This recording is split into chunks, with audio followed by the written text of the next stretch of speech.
Welcome to the All-State Sugar Bowl. New Orleans, Louisiana, Oklahoma, champions of the Big 12, Auburn of the SEC, War Eagle against Boomer Sooner. And the Sooners bring stars like quarterback Baker Mayfield. His receiver, another Heisman Trophy finalist, D.D. Westbrook. Auburn welcomes back the big fella, the diesel, Cameron Petway.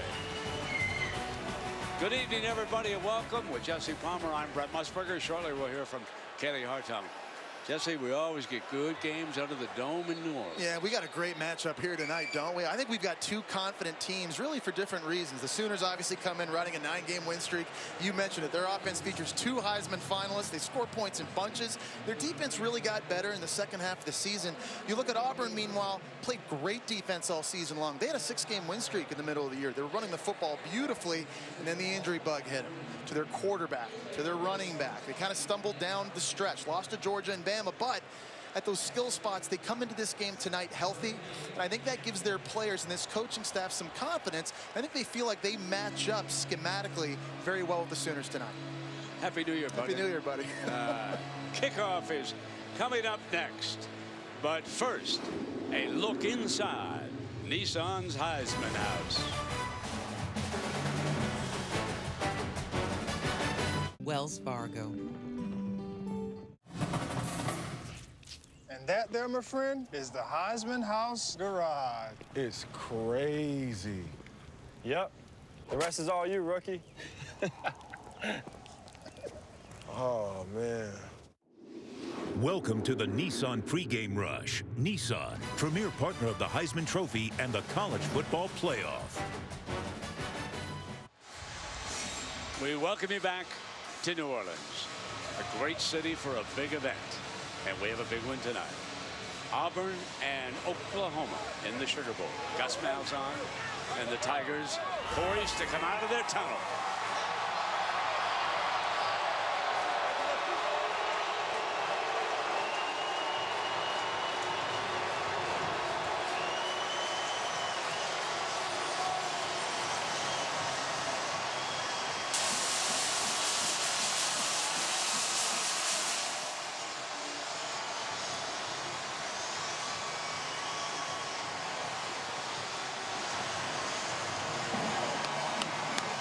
Oklahoma riding a 9-game winning streak, and they've got Sugar Bowl history now.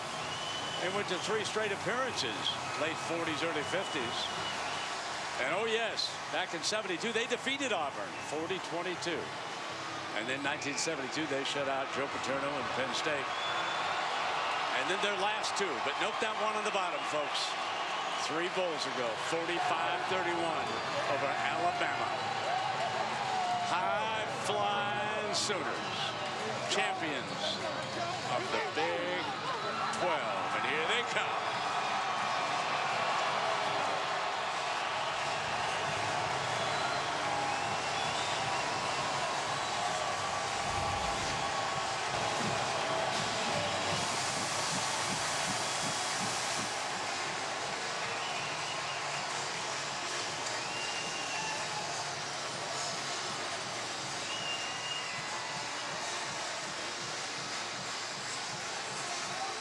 This has been the Nissan pregame rush.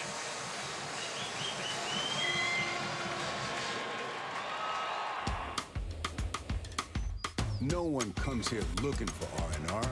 You come here for the open all-night kind of life. For a one-of-a-kind sights, sounds, and attitude. New Orleans isn't just a city, it's a celebration.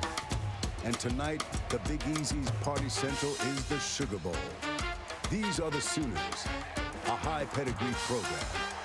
Baker, D.D., and the Boomers are ready to drown out the sounds of Bourbon Street and play themselves out on a high note. War Eagle's defense has made opponents bitter this season. Matched with a punishing run game, and Auburn's night could end oh so sweetly. Man, what a year it's been. And now, where the spirit of Mardi Gras and magic meet, it's the last call for football. Oklahoma and Auburn, keeping the party going in the All-State Sugar Bowl.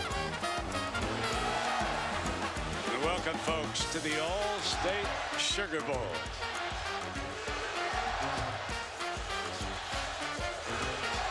You are looking live at the Mercedes-Benz Superdome in New Orleans. Oklahoma, champions of the Big 12, meets up with Auburn of the SEC. If you like high-scoring football, folks, pull up a chair. Oklahoma, led by 2 Heisman Trophy finalists, is averaging almost 45 points a game. Auburn, 32 points a game. Oh, boy. We got excitement. Right now, we got the opening coin toss as the captains move out to the center of the field, and they will greet this officiating crew from the Big Ten.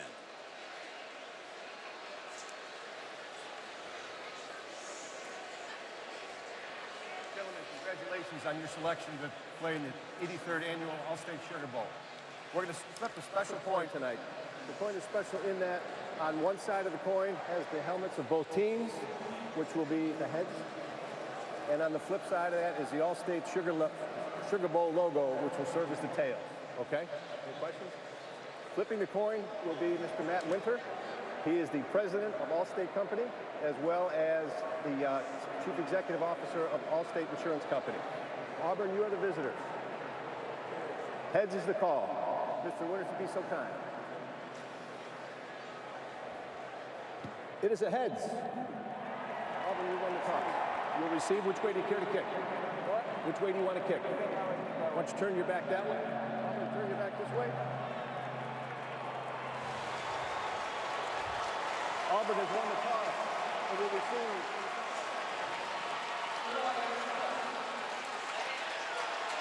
All right, head coaches. Bob Stoops, Gus Malzahn. Well, one way to slow down that Oklahoma offense is to take the ball right away. Yeah, no doubt about it. When you look at Oklahoma offensively, to say that they're explosive really is an understatement. They are a home run waiting to happen, and they feature the best quarterback-receiver duo in the entire country in Mayfield and Westbrook. They love to take shots, and one of their favorite schemes is to roll Mayfield away from D.D. Westbrook and then throw the post backside. By rolling out Mayfield, they're able to occupy that safety, get him out of center field. That opens up the area for Westbrook to make use of that explosive speed. And there's a 58-yard dime thrown by Baker Mayfield. Now, there's different ways you can get to it. They can use a slot receiver on this example, running a post inside to occupy the safety, and that's going to open up the post deep down the field for D.D. Westbrook outside again. I think Baker Mayfield is the most accurate deep ball thrower in all of college football. They're going to have their hands full today, though, because Auburn has an outstanding defensive line, the best they've faced, and they're going to have to make sure Baker Mayfield stays upright. They protect him so he can take advantage of his Bolitnikoff Award winner outside. So, Kaylee Hartong, how do they handle this combo tonight? Well, Brent, Auburn's watched enough film on Oklahoma's offense to know that if D.D. Westbrook is not in his home spot lined up on the left side of the field, watch out because something is coming. So defensive coordinator Kevin Steele got creative in his game planning here. He went to his graduate assistants. He said, draw me up 12 cards. He said, be the offensive coordinator. Put Westbrook anywhere on the field. Reverses, reverse passes, gas routes. Just don't put him in that #1 spot to the left. He liked the plays as GAs drew up so much they actually repped him in practice. Brent, when you got a month to prepare, you might as well get creative. Thank you, Kaylee.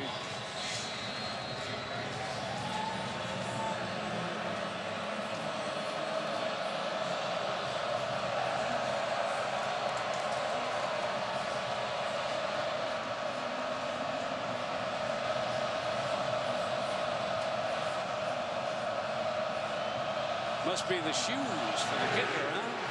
We're underway. Taking a knee is Truitt, and now Jess, this will give us a chance to talk about the Auburn offense. They're healthy, and Sean White's the quarterback. And really, Brent, when he was healthy, he was playing at a really high level. He was the most efficient passer in the SEC. Very accurate in the short to intermediate range. Does a good job playing on time. He was able to avoid mistakes. He's an underrated athlete that can hurt you running in the zone read game and on scrambles. But you see the injury to his right shoulder. He suffered against Ole Miss late in the season. Really hampered him down the stretch. But having these 4 weeks off has brought him back, and he's giving this football team a ton of confidence. The big fella going to block on this first down pass. Complete. on the opening play of the game, and that's freshman Eli Stowe. And I think that proves the confidence of this coaching staff. Very first play, let Sean White rip it out to the right side and a quick out route. Now they come back with the diesel. Pounds to the 40-yard line. How happy are they on offense to get Cam Petway back? Remember, he hurt his quad against Vanderbilt. This is the leading rusher in the SEC, averaging 125 yards a game, and he brings a physicality to this offense.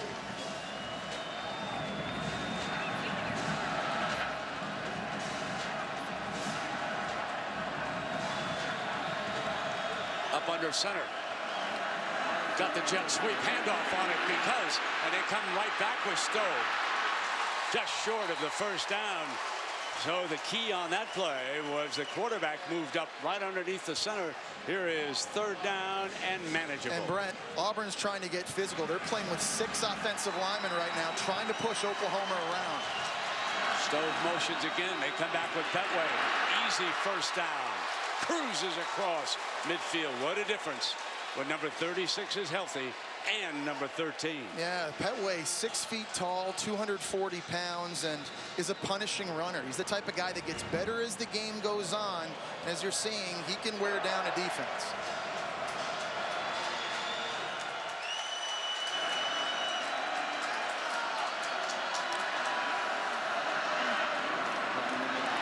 Steps away from it, breaks 2 tackles, 3 tackles. Oh, my. I think the toughness of this Oklahoma defense is going to get tested. I think this is easily the most physical rushing attack they've seen since Ohio State. Now, that was a game they gave up 291 rushing yards. It's imperative up front. Oklahoma, they've got to be good at the point of attack. They can't get moved. They have to eat up blocks. They have to shed blocks and allow linebackers and safeties to play downhill and fill and tackle. It was offensive coordinator Rhett Lashley calls the plays on the Auburn sideline. First down and 10 on a good-looking march to open the game. Prove that you can stop him. Then we'll stop handing him the ball. And Jordan Evans, they're all everything linebacker with that stop.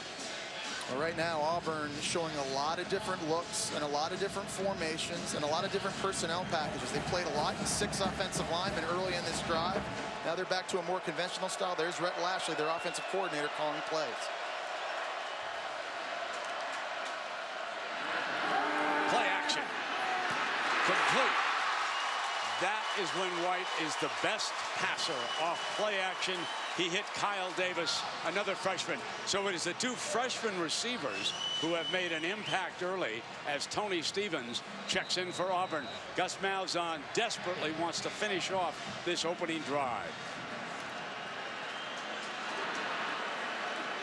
Look at this trickeration here. And Oklahoma was ready for it. You could see the ball carrier was hiding down behind the lineman. It's the old fumble Ruski play, Brent. That time they had Ryan Davis at receiver, kind of crouched behind the line. It didn't look like at the snap Oklahoma necessarily knew where to line up. Guys are pointing around, but a good job with the eye discipline. That play took way too long to develop. There's Jordan Evans, the leading tackler, making a big stop. Can't beat the trick plays in the bowl games. Kerryon Johnson, number 21, his first carry of this game. He is close to the 10-yard line. Good run. Parker and Evans. That's Stephen Parker. They're certainly happy to get Kerryon Johnson back, too. He's basically played the entire season with a bum right ankle. Coming with tempo. Petway back in on 3rd and 2.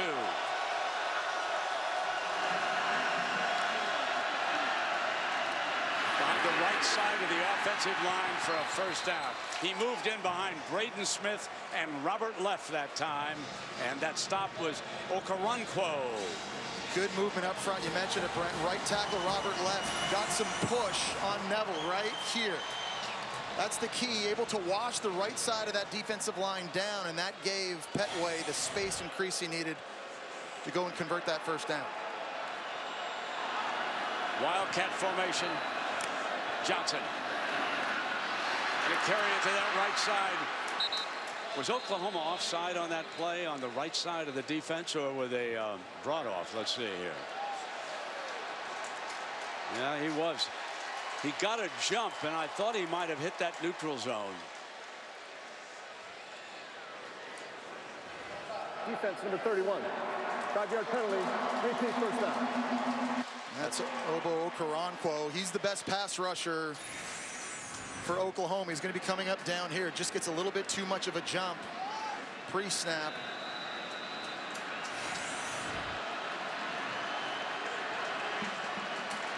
So White is back, and Petway's his running back. Petway, and that time it took 4 Sooner defenders, but they forced him back. It was DJ Ward at defensive end that time that fought through a double team. We saw in the last play it was the end. Neville Gallimore that got pushed out of the way. This time DJ Ward doing a nice job, as we talked about, being good at the point of attack, not getting moved. You're not going to make the tackle, but you're going to free up linebackers and safeties to rally to the ball. Opening drive of our game.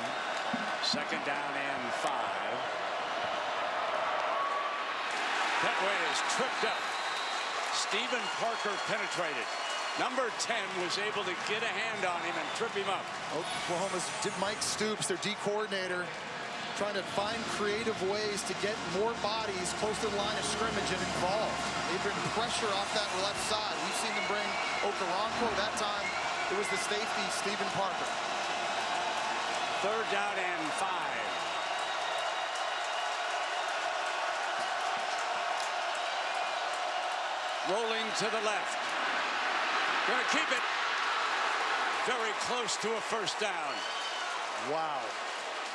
Sean White takes a huge shot from linebacker Jordan Evans. I give Sean White a ton of credit. He's tough. 6 feet tall, 200 pounds, not the biggest quarterback in the country. Takes a lot of big shots, but watch Evans, 26, lower the boom on the quarterback. What a collision.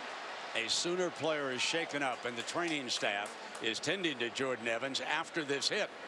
So he'll have to come off the field. He's getting some attention down there. What a year he has had for the Sooner. Folks, when you look at his numbers, you people back in Oklahoma are well aware, all Big 12. I mean, 89 tackles, 2.5 sacks, 9 tackles for a loss. But the 4 interceptions, consider that. For a linebacker, he's a senior from Norman North High School. What a fine player.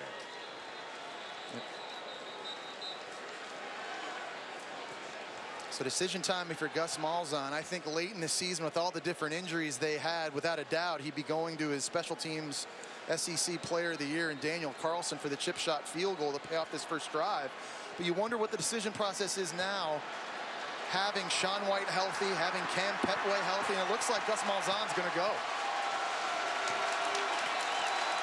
Hunter is in at linebacker for OU. They do this quick huddle where they try to snap it quick sometimes and pitch it out wide. There's the pitch. There's touchdown, Chandler Cox. Number 27, Chandler Cox. And folks, that is his first rushing touchdown of the season, I believe.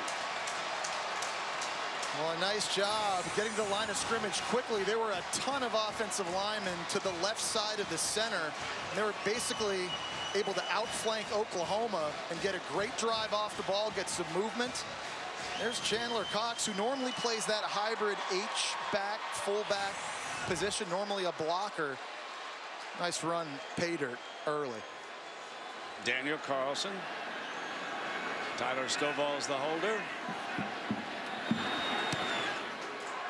On the first drive of the game, Auburn of the SEC scores on Oklahoma of the Big 12.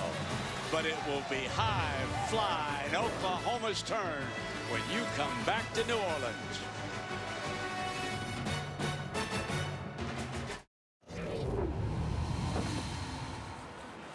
Who's the last? This is the last game they're doing. Who is that? I had to shake your hand. Congratulations.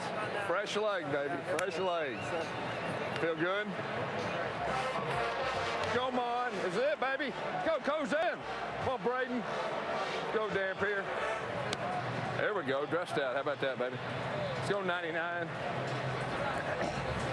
And That was our AT&T Inside Access Mr. Enthusiasm, Gus Malzahn, head coach of Auburn. Incidentally, that was the field judge, Terry Anderson. This is his last game as 26 years in as a Big Ten official. Malzahn and the Tigers strike first.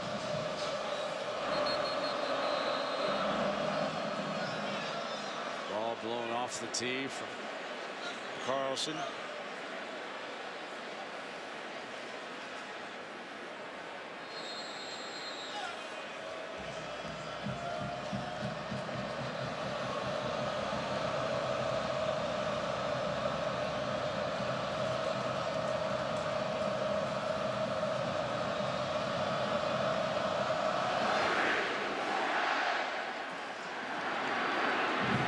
Westbrook.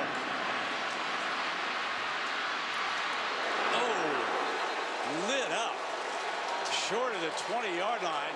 Remember, he was in concussion protocol and has been cleared. It looks so good in practice. Jess, let's look at this again. Yeah, this is Montavious Atkinson, number 48. We talk about this being a physical matchup. Lots of hitting going on here early at this year's Sugar Bowl, and that's D.D. Westbrook, who, yeah, welcome to SEC football. A better look because we'll show it to you in real time, and you can see how he was driven back. 1st and 10 now for Baker Mayfield and the Sooners. And Samaje Perine will open as running back. Westbrook's the motion receiver. Going to give it to him on a flare. I'm not so sure about that call after he was lit up on the kickoff return. That's Roberts making the hit on him. Regardless, now it's 2nd down. Well, Brent, like Haley told us, this Auburn defense is very aware. If D.D. Westbrook is in motion or he's not lined up to the left side of their formation, something's up. He's getting the ball, and that time they were ready for it.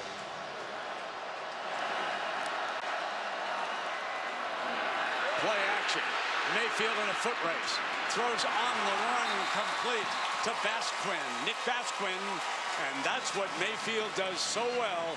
Throw on the run. The pressure that time coming from big Carl Lawson. Yeah, Carl Lawson basically swam inside the freshman right tackle Bobby Evans, and that flushed Mayfield outside. But you're right, Brent.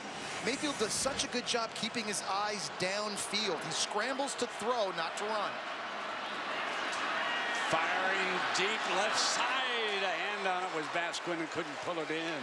I think that was a good throw from Baker Mayfield. That time, I think Nick Basquin needed to put 2 hands up. You see the tempo now that Oklahoma's running at. Auburn goes fast on offense. Oklahoma's trying to speed it up too. That's a good throw. It just, I think, got a little bit lazy with his hands. Dimitri Flowers, who's been battling a sports hernia, trying to see what he can give the Sooners here, is the fullback.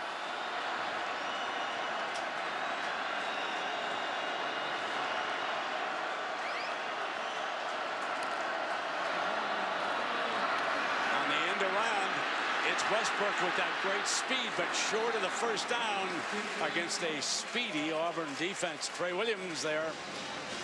But a good gain on that 2nd down, which sets up 3rd and manageable, and that's going to be key. We talked about this offense having to handle the pressure from Auburn up front. And the most dangerous players, number 55, Carl Lawson, the first-team All-American. We got pressuring on the quarterback on 3rd downs. They like to move him around. They like to stand him up. Here he is right now, playing linebacker right over the ball.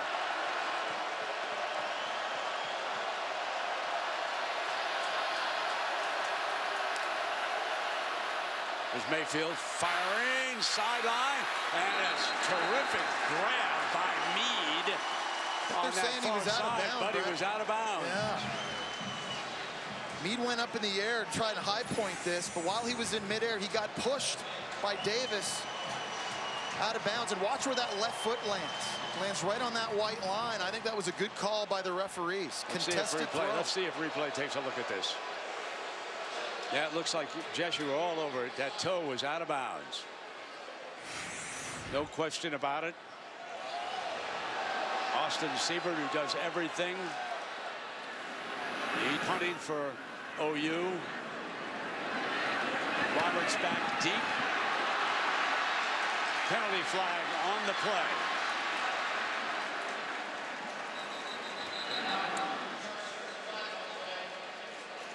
They're going to get a block in the back on Auburn here. I think it was number 26, Marshall Taylor.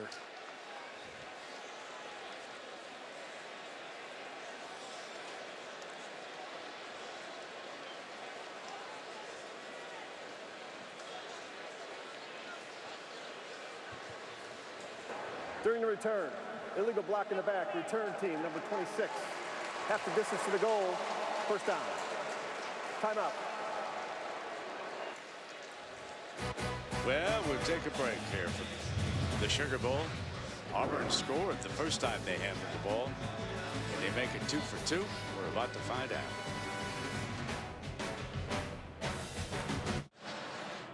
Sugar Bowl, brought to you by Allstate, proud supporters of college football. It's good to be in good hands. Ford, we go further so you can. And Gatorade, the proven sports fuel. Well, the teams and their fans always enjoy coming to New Orleans. That little Mardi Gras style parade with floats, bands, and more. That was on New Year's Eve. There's a Tiger fan, huh? Well, his Tigers off to a good start, scoring on their first possession. And they were able to stop the Sooners. So they lead at 7-0 here, and the second possession coming up now. Jordan Evans, we should report, especially for the Oklahoma fans, your outstanding linebacker has returned. He's back on the field, number 26. So here we go for Sean White. Chandler Cox, 27, he scored their touchdown, and so Kerryon Johnson is going to open as the running back. Not much doing. Great job that time by the true freshman Caleb Kelly, who's played really well for this defense here in the second half of the season, getting some penetration in the backfield, forcing Kerryon Johnson to cut it back, setting up second and long. White rolling right. Deflected incomplete, and that was Jordan Evans who got a hand on it. Lucky that wasn't picked. You talked earlier, Brent, about his 4 interceptions on the season. His ball skills are outrageous for a linebacker. He just has a knack and an instinct for timing quarterbacks' throws. Now setting up third and long, and this is where Obo Okoronkwo, number 31, their best pass rusher right here. Very dangerous. 9 sacks for Oklahoma. That ties for the most in Oklahoma history for a linebacker. Well, we've got a timeout with 6:46 remaining in our opening quarter. We'll come back, see what Gus wants to do on 3rd and 12.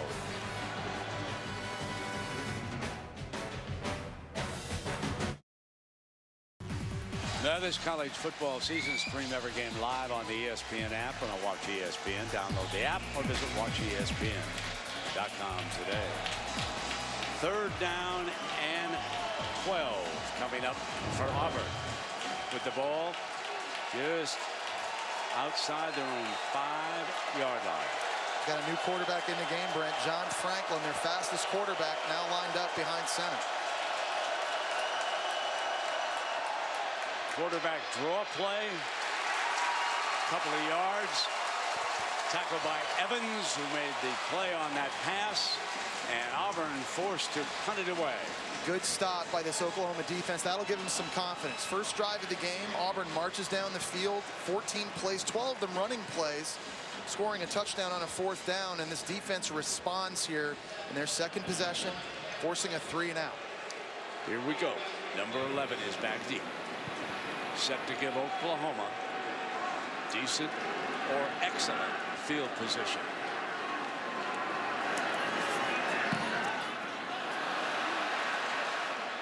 Short takes an Auburn bounce, and if it bounces more than once, the return man from Oklahoma is taught get away, and it goes out inside the 30-yard line, where the Sooners will take over after that 63-yard punt by Kevin Phillips. And so here is that prolific combination. Look at the 12 touchdown passes of 40+ yards. Amazing. 13 different times, Brent, these two have connected on pass plays that have gone 40 or more yards. That's more than 95 teams in the FBS. Second time under Bob Stoops, he's had 2 players be finalists for the Heisman Trophy. Unbelievable chemistry between those two. P. Ryan, again, the OU running back. Penalty flag. It's going to be a hands to the face, I think, by Montravius Adams, the nose guard defensive tackle for Auburn. Got right up in the grill. Personal foul, face mask. Defense number 1. 15 yards from the end of the run. Automatic first down. He's working that time against the right guard, Drew Samia, trying to fight a double team, and he had literally a handful of face masks. A good call by these referees. Look at number 1 on the left side right there. You see that big right paw? I mean, that's an easy call for these referees to make. Westbrook is far on the outside, and he is matched against Carlton Davis of Auburn. And now the officials are going to reset things.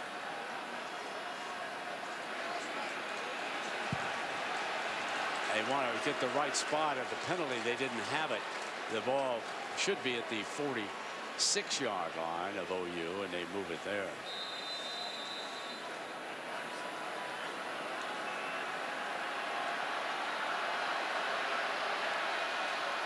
Single, safety deep and shading toward Westbrook.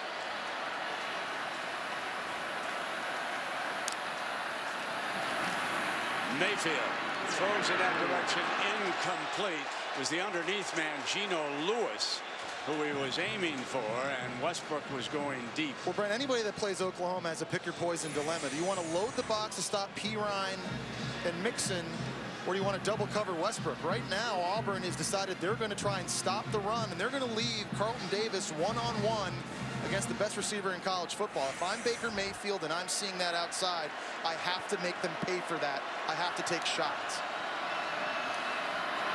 They run P. Ryan in the middle of that defense, led by Big Adams, who figures to go high next spring's NFL draft. Makes the stop. It'll be second down and long. Or third down. Let me check that.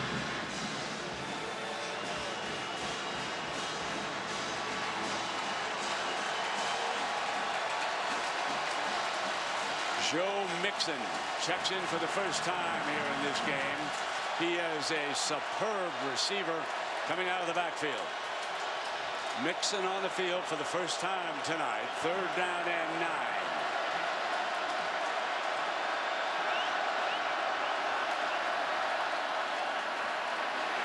Mayfield looking for him. It's deflected, incomplete, and now Oklahoma forced the punt again. The outstanding true freshman Marlon Davidson, number 3, doing a nice job of reading the eyes of Baker Mayfield and getting a hand up to knock that football down. Smart play for a young player, knowing in the pass rush you're not going to get to the quarterback, so you can stop your rush, try and find the football and bat that down. Roberts is back deep again for Auburn, standing at the Tigers' 13-yard line. He's going to hope this one goes in the end zone, and it does. It'll come out on the 20. 7-0 so far. The two defenses have taken charge of the Sugar Bowl.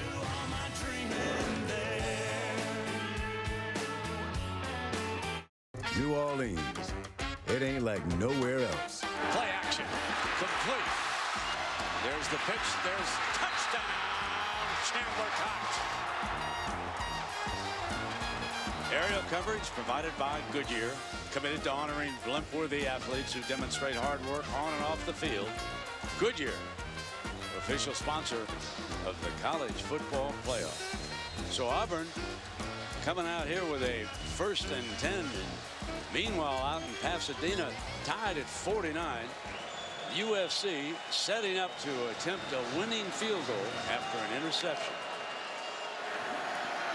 Quick throw by White is low, and signal caught by Eli Stove, the freshman. We're seeing these young freshman receivers make plays early. They've got 4 really good ones that I think for years to come are going to be big-time players for this Auburn offense.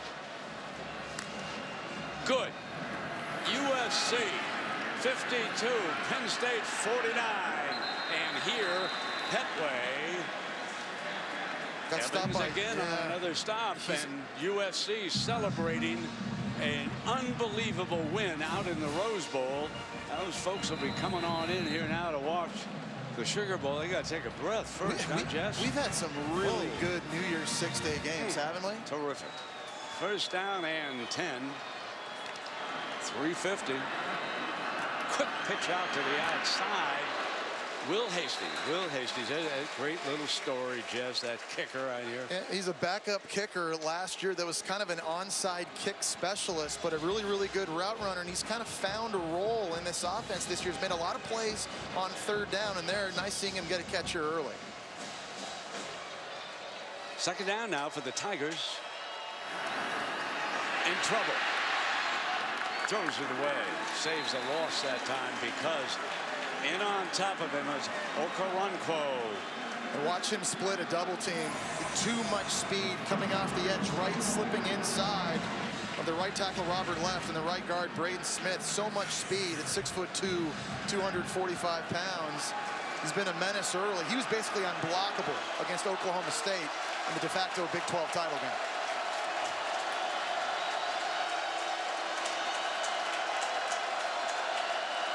Third down and 7.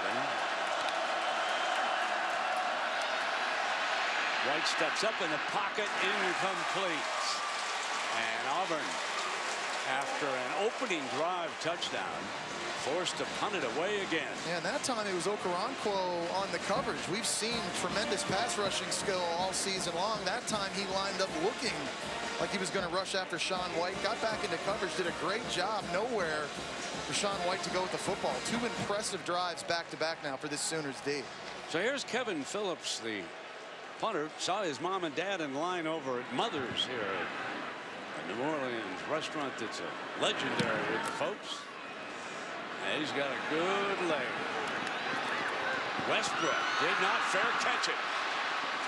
Out of bounds at the 25-yard line. A little dangerous by DD, and Roberts was there.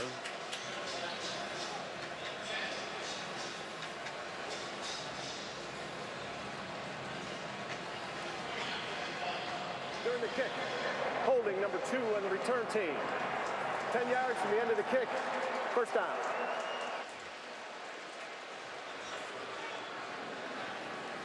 So Oklahoma with a first down and 10. Their drives have stalled out so far, Jess. When that Rose Bowl audience joins us, we'll give these folks a recap. To catch them up. There's been a lot going on today.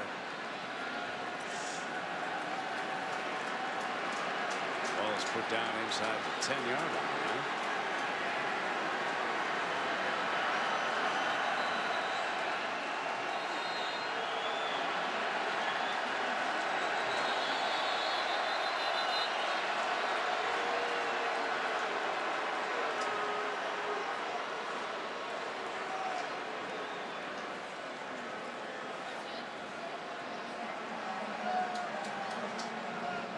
Wow, that was some Rose Bowl, folks. And welcome now to the All-State Sugar Bowl. Auburn scored that touchdown on its first drive of the game.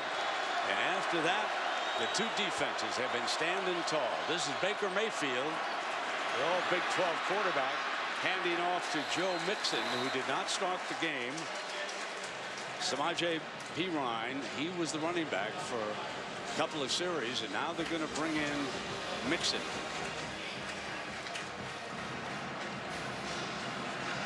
Second down and 8.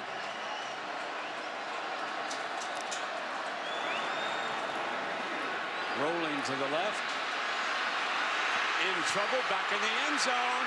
He's hit in the end zone, and he comes free to throw it away. Baker Mayfield saved to safety. Well, we showed you in the open the roll away by Mayfield trying to throw the backside post to Westbrook, and in coverage they did a great job taking that away. It was a backside post curl and just too much pressure again. Jeff Holland getting in and phenomenal scrambling by Mayfield just to get rid of that football. And for those of you that were watching this game, the Sugar Bowl on ESPN2, the game will continue on ESPN, so you want to make a little switch on your TV and You're watching on 2. Go back to ESPN now. And drops it off to Mixon. Speed down that sideline. And he is out of bounds. Joe Mixon is one of the most versatile running backs in the entire country. He can run the ball, he can catch it, he's dangerous in the return game. I think what makes him very unique, though, is his receiving skills. He could play wide receiver, line up outside, and run the entire route tree. We've seen now a couple times on 3rd down, they're trying to get the ball to number 25, and you can see how special he is once he has the ball in his hands. 1st down and 10. They hand it his way again, and it'll be 2nd down and 10. There's that good front of Auburn, led by Adams and Lawson. They smoked him that time. It's really important that Oklahoma is able to establish some form of running game. They need to have balance. You take a look at the Chick-fil-A impact players in this game. This is probably one of the best tandems of running backs in the entire country. Mixon, Pirine, both versatile, can run and catch the ball. But this defense for Auburn, one of the best in the nation because of Adams up front at defensive tackle, the first-team All-American Carl Lawson. There's Pirine to the 46-yard line, and Adams, who has a nose man. Look at that big number 1 down there defensively. Now, will you folks? He's from Georgia, and they say he's 309. Nonsense. That rascal is 325 or 330, Jess. Yeah, Brent, he had a chance to go to the NFL last year, decided to come back. It was the right decision because he's taken his game to the next level. So good at the point of attack and so athletic for a guy that's 310 pounds. He was rewarded for his decision, named first-team All-SEC. Westbrook goes to the left. That's always an alert. Mayfield, quarterback draw, 1st down with Adams hanging off. That time, Kevin Steele, Auburn's defensive coordinator, brought pressure off the edge to the left side of the formation with Daniel Thomas in the nickel.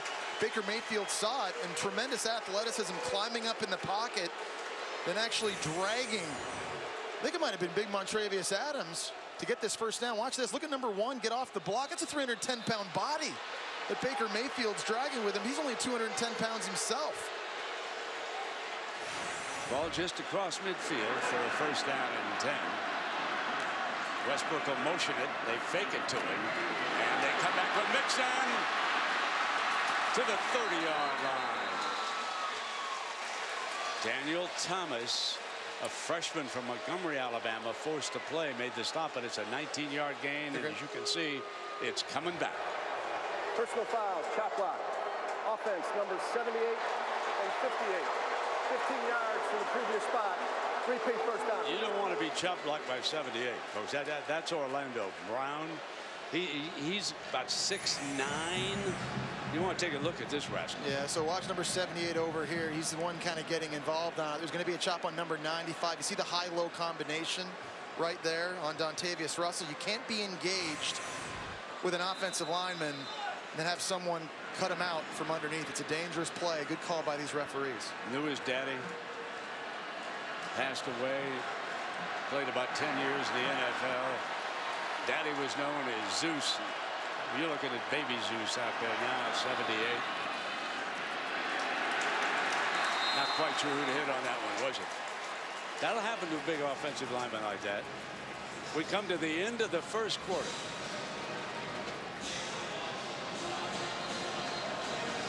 We're going to play some defense in this one.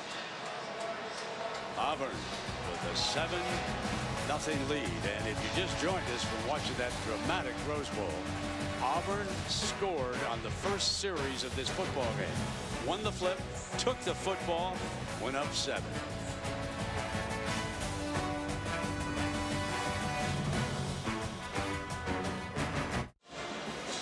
That's Joe Mixon, number 25, just bending down there. Many of you are aware of the controversy surrounding this young man in recent weeks. But back in 2014, he punched a female student back in Norman. He was suspended the following month for the entire 14 season. Oklahoma thought he might transfer. Well, the video was released in 2016. Was released by Mixon and his attorneys because they knew that the media had sued and it would eventually get out. It was troubling, very troubling to see. We've talked to the coaches, and they all swear that the young man is doing fine. Like I said, Oklahoma thought he might even transfer, but he sat out the suspension, reinstated. And folks, he is he's just one of the best. And let's hope, given a second chance by Bob Stoops and Oklahoma, let's hope that this young man makes the most of his chance and goes on to have a career in the National Football League. There's a penalty flag. Mayfield is out to the right. Well, and certainly he's faced a lot of criticism over the last 2.5 years. Joe Mixon has. One thing he's talked a lot about here in recent weeks, though, is his teammates and this coaching staff supporting him and helping him get his focus back on the football field. Holding. Offense number 58. 10 yards from the previous spot. Repeat, second down. That's Eric Wren, who was guilty on that play. Yeah, Brent, right now, Oklahoma is having issues with Auburn's defensive line, both in the run game and in pass protection. The strength of this Tigers defense is up front. They are big and they are athletic and they are extremely deep. They roll 9 different bodies up front to stay fresh. Penalty flag on the snap. Mayfield going deep, incomplete, early penalty flag. It's going to be on 95, Dontavius Russell.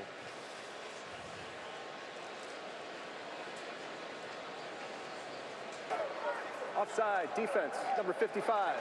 5-yard penalty, still second down.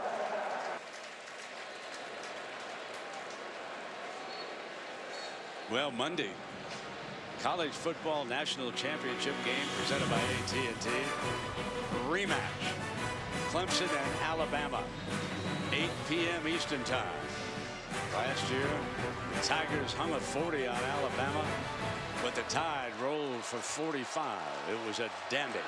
Rematch coming up. Second down and 30 for Mayfield and Oklahoma. Mixon is his running back.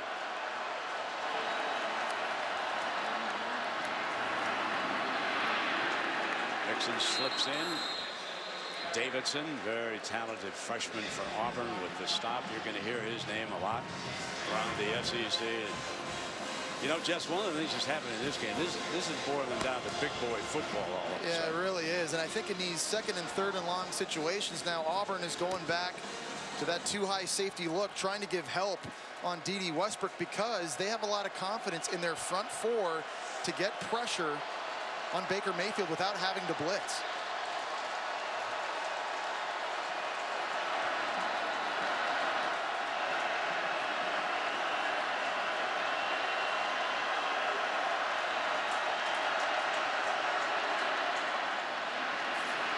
And the front is giving him trouble. Mayfield with the completion in underneath to Mixon. And there is another flag.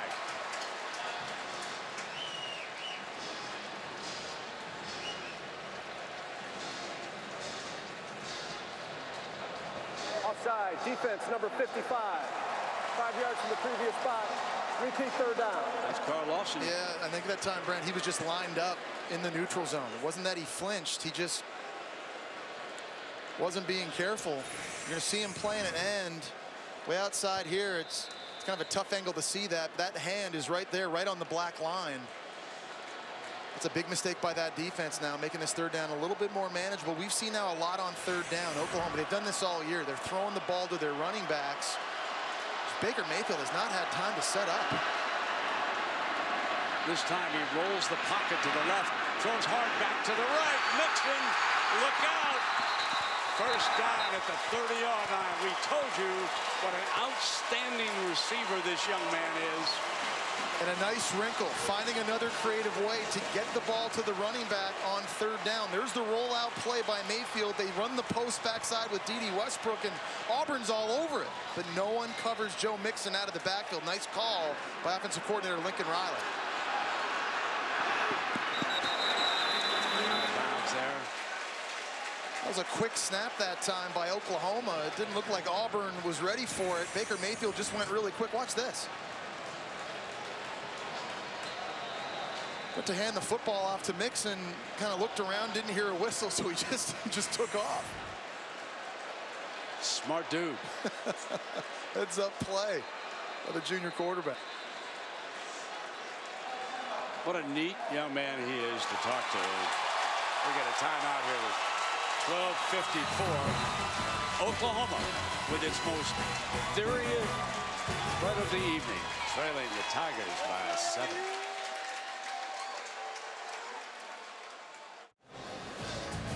Welcome back to New Orleans and the All-State Sugar Bowl. Had a lot of rain here in the last few days, but skies clearing here tonight. A great crowd on hand at the Superdome. And just when you convert a 3rd and 22, that kind of keeps drive going. Yeah, I know. We can't get into this game thinking there was going to be a ton of points. It's been mostly a defensive struggle. Both teams doing a better job now on that side of the football. Key on this drive, though, that critical 3rd down early. The offside by Carl Lawson helped keep that drive alive. And Baker Mayfield in this offense now, they're able to convert that 3rd and long. They're going to want to pay this off now. And some trickeration on the part of both teams here so far. So stay tuned to see what they come up with next. They're going to swing this with Mixon for the first down. He was upended by Deshaun Davis, number 57. And Deshaun Davis has been a good player this year for the Auburn defense. 5'11", 240 pounds. Tremendous instincts, a big hitter. Kind of reminds me, remember London Fletcher in the NFL? Wasn't the tallest linebacker, but extremely smart, great football IQ, always around the ball. Deshaun Davis has been that for Auburn this year.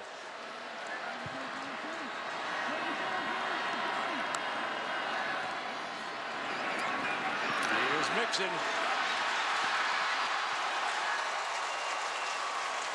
What a block outside by Orlando Brown, showing you why he's the Big 12 Offensive Lineman of the Year. 6'8", 340, an above-average-sized human being. Look at the athleticism. He gets out and pummels the Auburn cornerback.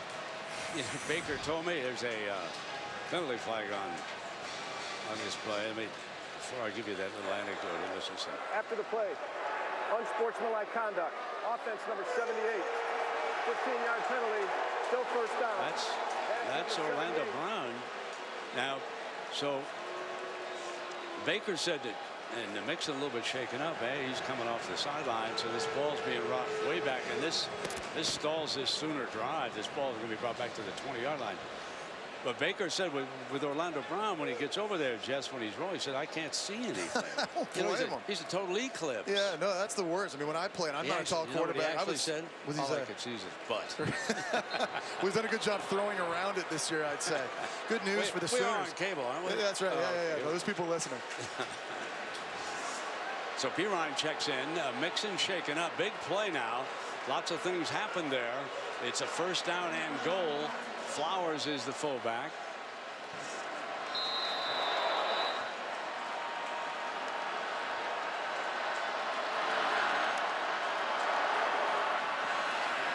Reverse. Westbrook. Back to the 13.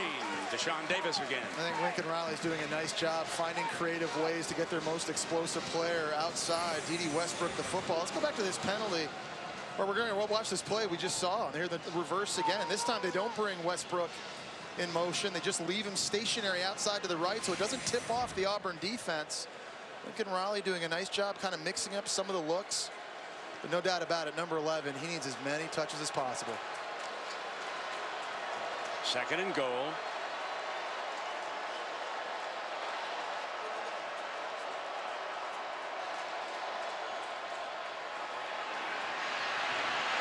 Great escapability.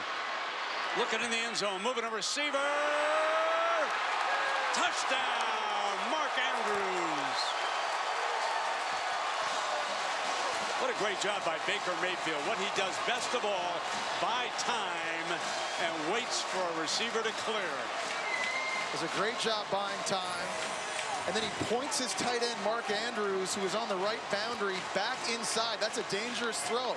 You always hear about the cardinal sin, throwing back across your body, but when you're as accurate as Baker Mayfield is on the run, you can get away with that.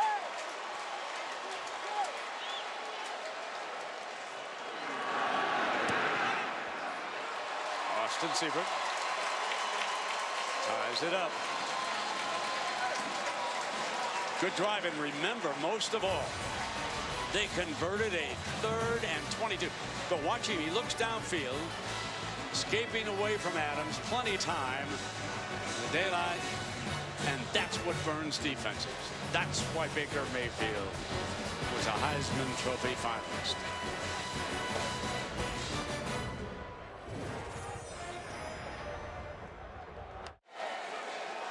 Welcome back to the All-State Sugar Bowl. You know, Taco Bell is bringing the best of the regular season to the All-State Sugar Bowl by creating the Taco Bell student section. Boomer. They're picking up the tab now for students at the national championship game so the fans can go to the game and root on their teams. Clemson and Alabama, huh? Rematch. Tied, favored by 7. It's interesting to give you an idea of how much Clemson made an impact on the boys in the desert. About 3-4 weeks ago, those boys told me out there that it was going to be a double-digit number. Not the way Alabama didn't move the ball. So what does Coach Saban do? He dials up another offensive coordinator.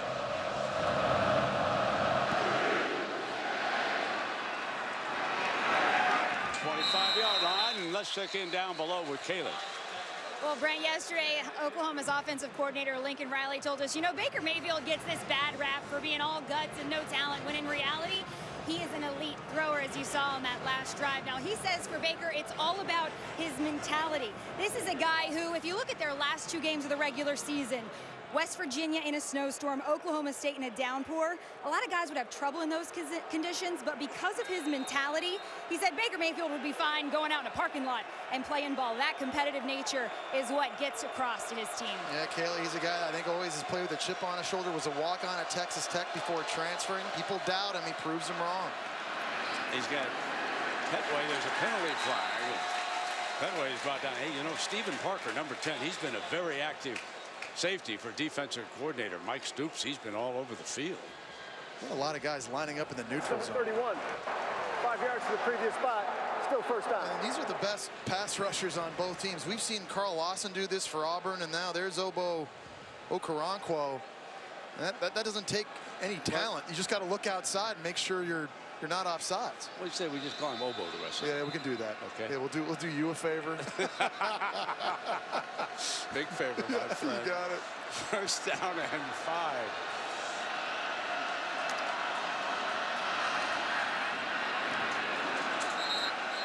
Incomplete. The target was Stove, and it was incomplete. Now, I'm going to go back to what some of the NFL scouts say about this quarterback, White. He's a much better thrower, believe it or not, on play action. Well, it makes sense when you think about it. What they want to do, what most quarterbacks like. When you're running the football well and you're forcing linebackers and safeties to bite and get close to the line of scrimmage, that opens up bigger windows. Auburn has to get back to having success on the ground to help out Sean White throwing. Second down and 5. There's Petway breaks free for the first down. You see how hard that big rascal is to break down. Thomas finally did it. He's just so good at finding the hidden yards in a game. He's the kind of guy that can move a pile and break tackles yards after contact. He's trying again. And just like that, Brent, he always just seems to fall forward. You know, there are a lot of running backs in that scenario that try to kind of juke right or left. He just leans forward and kind of gains those extra 2 yards. Just like that, it's 2nd and 6.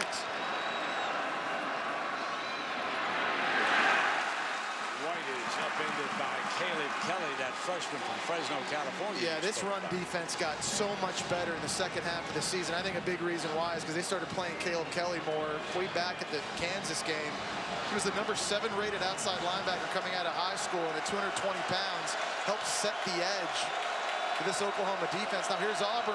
They've shown this quick huddle. They're going to look to do it again.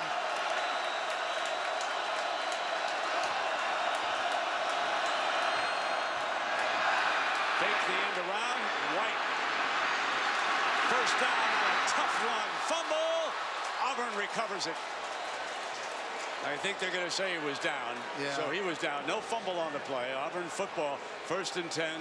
Good run. Obo with the pressure coming off the edge here in a critical 3rd down. And Sean White, all 200 pounds. He's straining. Broke a couple tackles easily. The left knees down. The left elbows down before that ball comes out. So it's 1st down and 10 at the Sooner 45. Whistle. prior to the snap. Illegal substitution. 12 men on defense. 5-yard penalty. Still first down. Auburn can do that to you. Yeah, they go fast, and sometimes when they get first downs, they generate super tempo where they keep the same personnel grouping on the field and try to get up and catch you off guard. You know, one thing that Auburn hasn't done yet is dial up a deep shot down the field. There's a good area of the field here for them to maybe take a chance and see if they can find an explosive play. Stoops clearly did not agree with that decision. There's White. Pump fake. Going up over the top. The ball just didn't come out good it didn't. for Sean White. I mean, that was a wounded duck. It looked like he had an opportunity outside with his true freshman receiver, Eli Stove, but one-on-one, it just didn't come out pretty. You know, he's battling that shoulder problem, and after he threw a lot for a few days, they had a practice the other day in which he didn't throw the ball at all. They ran the plays, and he made the motion with the right hand, but Gus felt that they'd thrown the ball enough for the 2 or 3 previous days. So it's 2nd down and 5, but Sean White's been nursing that injury, and he clearly has been the best of the Auburn quarterbacks this year. There's that pitch now to Petway, and Petway stopped short of the first down, and Stephen Parker's there again. You know, Jess, if Oklahoma is able to turn Auburn into a one-dimensional team, that can make it a lot easier for them. Yeah, no doubt about it. This is kind of a critical situation right here for Auburn. You're thinking maybe 4-down territory here, close to the 35-yard line with Cam Petway back in this offense. Take 2 cracks at it. If I'm Auburn, I'm running right downhill with big 36. White has thrown for 35, but Petway has run for 43. First down.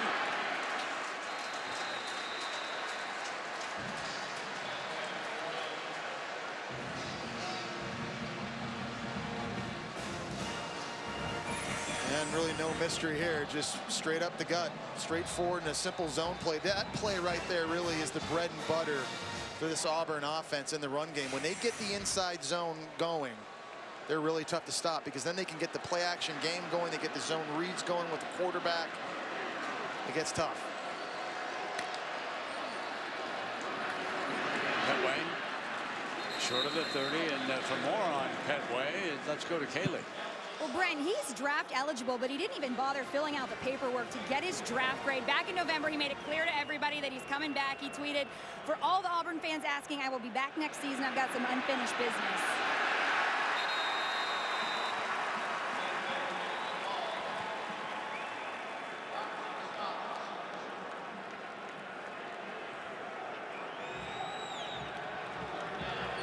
It becomes even more difficult, and that plays into the strength of Oklahoma.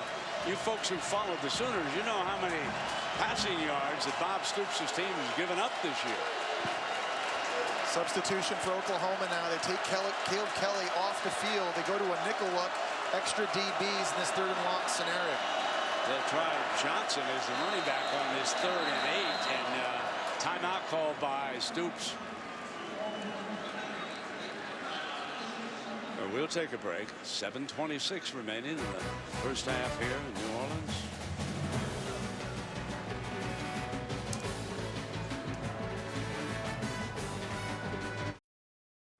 The All-State Sugar Bowl, brought to you by the Capital One Venture Card.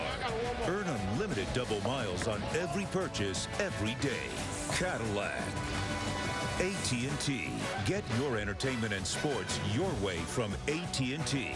And Taco Bell's $1 double stack tacos. When you got red-blooded American football players this close to Bourbon Street, you got to keep them active. You got to give them things to do.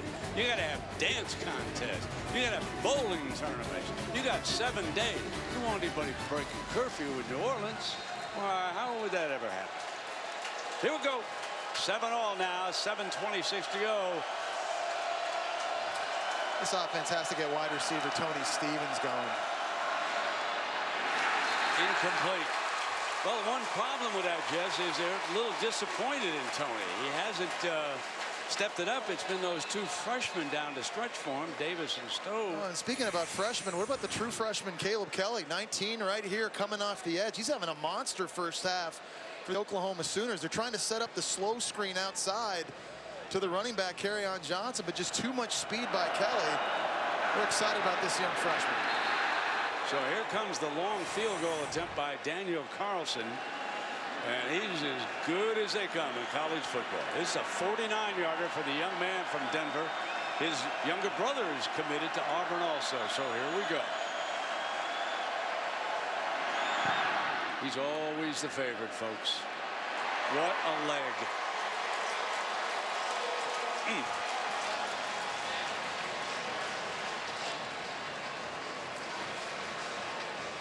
Yeah, Daniel Carlson is special, Brent. You mentioned it. SEC Special Teams Player of the Year. 8 times in his career he's hit a field goal 50 yards or longer.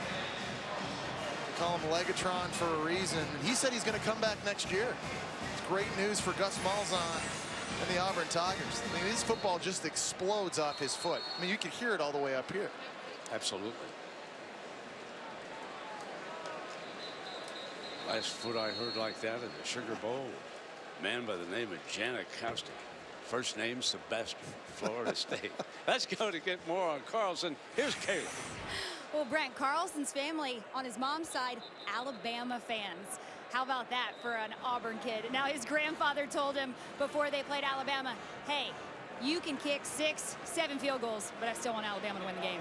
This is that, Kayla. Yeah, you think about for Gus Malzahn in the Dome here in New Orleans. I mean, anytime they're within 38, 39, 40-yard line. I mean, you're basically in Daniel Carlson's wheelhouse. And the other part is how good he's been on touchbacks and kickoffs, like right now. 79% of his kickoffs have gone for touchbacks, second most in the nation. And when you have the defense that you have at Auburn, you force the opposing offense to have to drive the entire field to score. What a luxury that is if you're Gus Malzahn.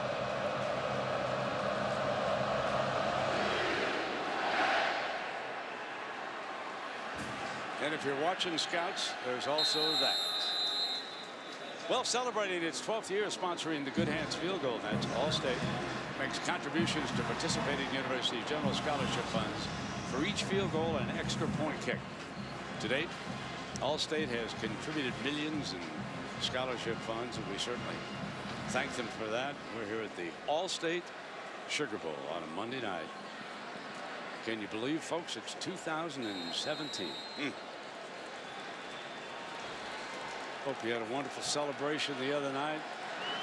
Got a chance to peek at that Clemson performance. Boy, wasn't that dandy against Ohio State? Of course, Alabama moved on by beating Washington. Joe Mixon's a running back. Breaks the daylight. No question about this young man's talent. Well, he has a great job of setting blocks up. Watch this right here. When he gets the handoff, he's not yet running full speed. He's letting the blocks develop in front of him. Then when he sees the crease, he puts his foot in the ground and he gets north. I think so many good running backs have that ability to be patient. Certainly Mixon has that. Swing it to him. Block on the edge, and he crosses midfield.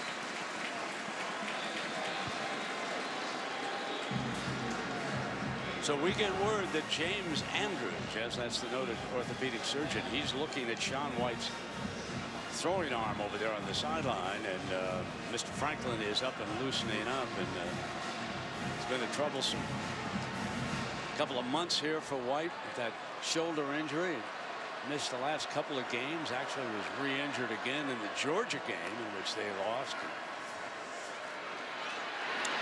Baker Mayfield.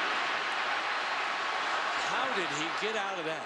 How does Houdini do that? Yeah, I was just going to say Houdini. It's unbelievable. It's the second time now in this first half. Jeff Holland, number 4, has been and had Baker Mayfield in his grasp. And just somehow, some way, Baker Mayfield's able to slip out and just keep playing. The thing I love about him, he plays fast, he plays with a sense of urgency, and he plays with so much confidence. He just gives this Oklahoma offense their swagger. You were getting a little late picture of Sean White. There he is. He's going back to the locker room, folks. So it looks like we are going to see John Franklin at quarterback, snatched out of the air by Jeffrey Mead. Well, if Sean White isn't able to return, then that completely changes the offense for the Auburn Tigers. They become much more one-dimensional as a running team. Now, the good news they get from John Franklin is a home run threat running the football. He's averaging 10 yards a carry. It'll be interesting to see how this impacts Auburn's offense. Can't beat OU one-dimensional football. Not going to happen. Hate to say it. First down and 10.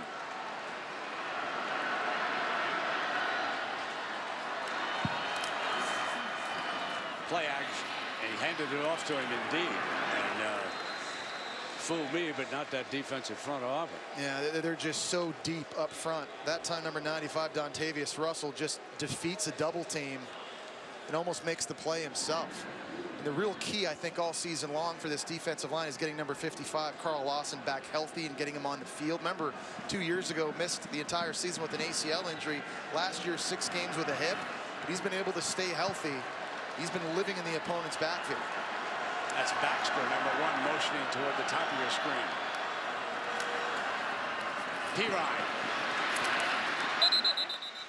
Pirine needs 83 yards tonight to surpass the great Billy Sims, an all-time rushing yardage in Oklahoma. And so many good things the folks say about Pirine. What an outstanding young man he's been. And so far here tonight, I think he's been held to about 10 yards. Well, so many times in this game on third down, they've thrown the ball to Mixon. He's not on the field right now. Now, Pirine's a good receiver in his own right. You wonder how this changes Lincoln Riley's play call.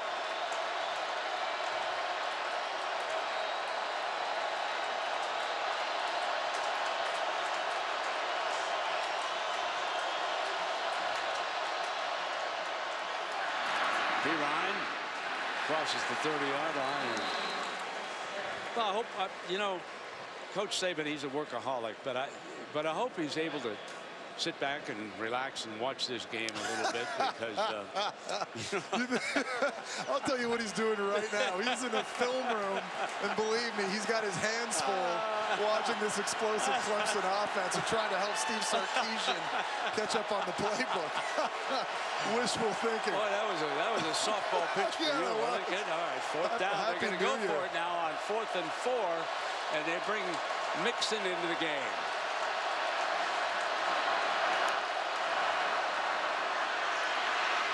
Rolling, throwing, Westbrook grabs it. Oh my! On 4th and 4, they strike, and it's 1st and goal. Heisman Trophy finalist to Heisman Trophy finalist. Mayfield able to scramble away again. Nobody blocks. Russell coming off the left side just buys enough time. He had the one-on-one matchup, and what an accurate throw. How good is Mayfield throwing to his right? Mixon, touchdown. The Sooners lead for the first time in this Sugar Bowl. And I like the job by Baker Mayfield after an explosive play on 4th down, getting his offense lined up quickly, trying to catch Auburn off guard. We're used to Auburn doing that offensively. Oklahoma giving them a little taste of their own medicine. They get lined up quick. They love this double pull concept in their run game where they bring the backside guard and tackle. That time, Samia, Bobby Evans doing a great job. Extra bodies at the point of attack. Oklahoma's offense coming alive these last 2 drives. Siebert. 14-10.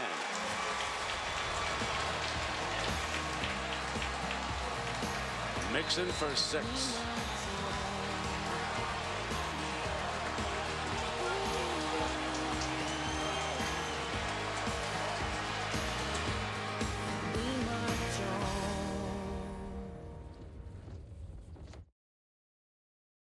Playoff start, wildcard game on ESPN and ABC Saturday, 4:20 p.m. Eastern. Oakland travels to Houston. Texas favored by a field goal. You know, the Raiders beat the Texans down there in Mexico City, but Derek Carr missing in action in this one for the Raiders. He tossed a couple touchdown passes that night down in Mexico City. Both those teams struggling with injured quarterbacks. So we'll see how that one unfolds. 6 straight games. Joe Mixon with a rush touchdown. Now we'll see how Auburn will attempt to solve the quarterback dilemma.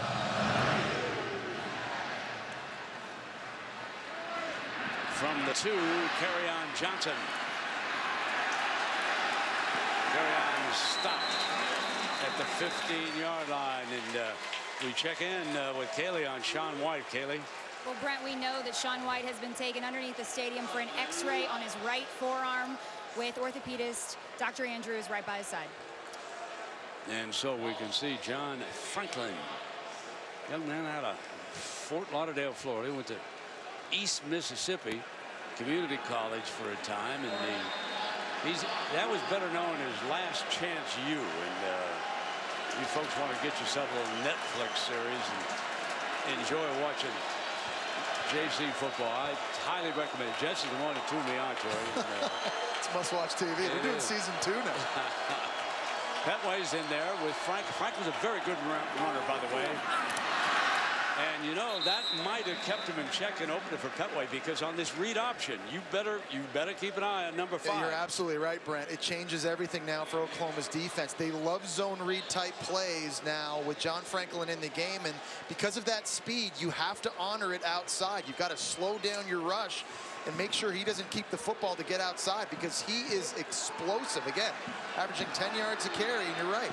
It does open up gaps inside now for the running backs. First down. Oh my goodness, what a hit he took from Ahmad Thomas. We've talked about Stephen Parker, the safety. Well, the other one, Thomas out of Miami, just unloaded on the diesel. Do you remember when Steve Atwater hit Christian Okoye? Sure do. Is that Monday Night Football? Man, I mean, okay, I know we're in college, but whoa, you don't see that happen very often. Drove the big fella back. Yeah, it did. But it's a first down and 10, and here comes the scrambler. So Mike Stoops has now got to be concerned about an entirely different looking offense. Yeah, no doubt about it, because Franklin's dropping back to pass. He's looking for one guy to get open, and if it's not there, he's just taking off. So you see Mike Stoops there now. Look at him, he's animated. Yeah, he's a Stoops brother. Oh, yeah, man. He's a Youngstown but dude. He might have to think about, you know, do you want to blitz a mobile quarterback, or you want to lay back? Do you want to start playing a spy? All different things now that he needs to consider. Another first down. Petway's an open field. And the linebackers just freeze for an extra split second, making sure that John Franklin actually hands this football off. And that allowed both guards that time, Alex Kozan and Braden Smith, to outflank that D-line. They just stick it with number 36. I wonder how comfortable Gus Malzahn is going at a very high tempo now, though, with John Franklin in the game. You may have to now slow things down a little bit to ensure the substitutions get in. John Franklin allows everyone to line up and be where they are. You can't have unnecessary penalties. It's another way that maybe this quarterback change affects this offense.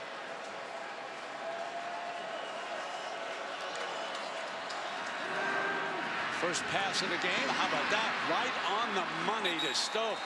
Oh, he throws the ball like that. Look out. Oh, yeah, listen, velocity has never been an issue with John Franklin. He's probably up there with Jeremy Johnson as the best arm of the 3 quarterbacks, but this is nice, a nice easy completion, a curl route, and he hits Eli Stove right in the face mask. That'll help the one-time Florida State Seminole quarterback gain some confidence. Timeout. The Sooners want to talk about it here. Minute and a half left in the first half. Backup quarterback Franklin driving them, and you know, Bob Stoops, of course, was a tremendous defensive assistant under Steve Spurrier. When you played for Steve, the quarterback, he was your defensive coordinator. Yeah, my first 2 years, he was unbelievable. Yeah. So I want to remind everybody coming after the Buick halftime of what the gang is here. Stan Verrett, he'll be the anchor down there. Mark May. Wonder if he's going to say anything about Ohio State tonight. And then there's Mac Brown, the old tech. There they are down there. Mac, he's texting somebody now, and Mark, he's looking at some stats. And there's Stan. He's got the good smile on his face, and the Happy New Year. Happy New Year. Stan's from Louisiana. He's a big Louisiana guy. Yeah, he is. Oh, yeah. He's got to be happy with Coach O's doing. Look at him. He's just loving the camera. He sees that like those other guys are getting ready for work. He's got to get ready to work. Stan, that's the camera. $1 million smile. I'm a talent. Yeah. Stan, nice to have you with us. Great job, you guys. Fun to have you here. So we got a first down here just for Auburn. The ball has crossed the Sooners' 40-yard line. Oklahoma and Auburn each with one timeout apiece. Kerryon Johnson, a running back for the Tigers. So they've looked at the defense, changed up at the line.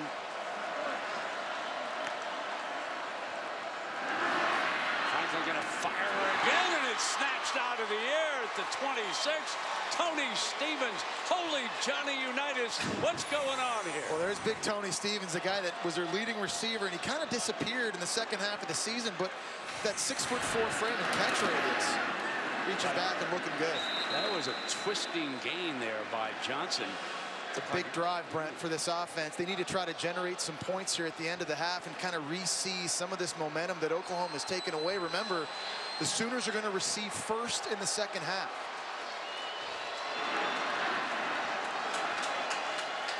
Second down and 6. Firing ends and incomplete and went back for Stevens. So here's your third down and 6. The one thing that Franklin has to be careful of, because it's a 3-point certainty almost. 99.9 with Carlson. You don't want to give that up right now. Well, you're one of those situations right here. If it's not open, either check it down, or if I'm Franklin, I'm just taking off. I'm trying to get this myself with my legs. You live and die by the blitz if you're Oklahoma. This is a dangerous situation to be in. If you want to blitz Franklin, if you miss him, he could take off here in man-to-man situation and hurt you. Incomplete. That was Will Hastings working downfield. He was well covered that time by Will Sunderland. It's still a good drive, right? Oh, absolutely. You lose Sean White. You know, no reason to panic. John Franklin kind of comes out. You run the zone read. You gash him a couple times on the ground. Threw a nice completion to Eli Stove. Help him get into a rhythm. And I think setting up Daniel Carlson for what should be an automatic field goal, that's a win if you're Auburn.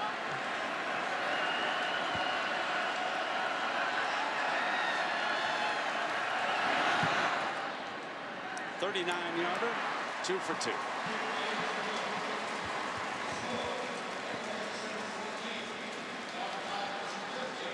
Got 41 seconds to go, and we want to talk a little championship ball here. We've mentioned Clemson and Alabama. Next Monday now, 8 p.m. Eastern. It's presented by AT&T. I want to remind everybody that the only team that's been in the arena with both of them and lost to both of them, by the way, is Auburn. So when we had Gus Malzahn, we had a chance to ask him about this matchup. And he had some very nice things to say about Clemson. Yeah, I think Clemson has a real shot to win this one, win their first national title since 1981. We're going to talk about Alabama's defense for the next weekend. We should. They've scored 11 touchdowns, but Clemson's defense has been unbelievable this year. I think their front can give Alabama's offensive line some major issues. I think Clemson offensively has the weapons to hurt that defense, particularly Mike Williams, outside receiver, who didn't play in last year's national championship game, obviously, and Deshaun Watson's going to be motivated. Had a great game against them last year in the national title game, too. And Brent Venables, the defensive coordinator at Clemson, of course, he was on the Oklahoma staff for a number of years, but Gus said that he thinks offensively. Clemson is the only team in the country that can move the ball against the Alabama defense. He said only one he's seen, and he said Deshaun Watson is the best player in college football. That was Gus Malzahn. So the ball is taken by Westbrook. He'll take a knee. Oklahoma with 41 seconds. That'll be a dandy. Well, the biggest disappointment in the playoffs, of course, was the performance by Ohio State, and a great Big Ten did not have a good bowl season. However, listen, hats off to Penn State. I know they lost, but I'm going to tell you, they went out guns a-blazing, and they showed a lot of people that maybe when you win a conference like the Big Ten and you beat another team, maybe you should be in the play. I'm just saying maybe. Got a lot of good friends up there in Columbus. Oh, Herbie just went nuts. Oh, come on, Herbie. First down and 10 now. Mixon's the running back.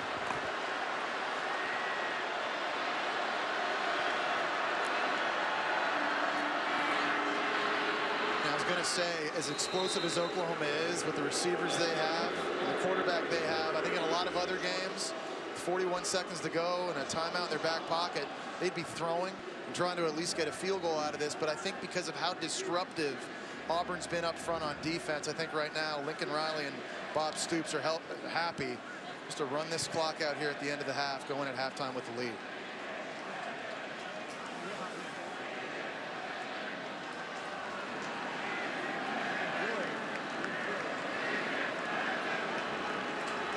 That's what he's doing. Tiger fans are booing. OU fans are cheering.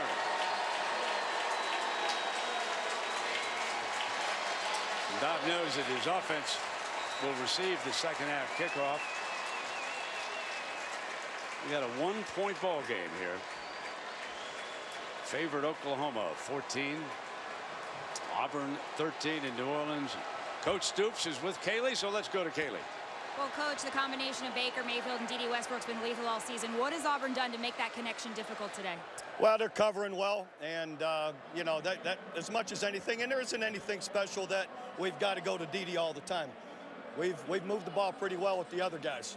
After that first drive and score by Auburn, how did your defense adjust to what they were doing? Well, more than anything, settled down and started lining up correctly with some of their pace and some of the different alignments they gave us. We didn't handle it very well, and lately we have been. Thank you, Coach. All right, thanks. All right, Kaylee, thanks a lot. 1 point Sooner lead. SEC, Big 12, big boy football in New Orleans.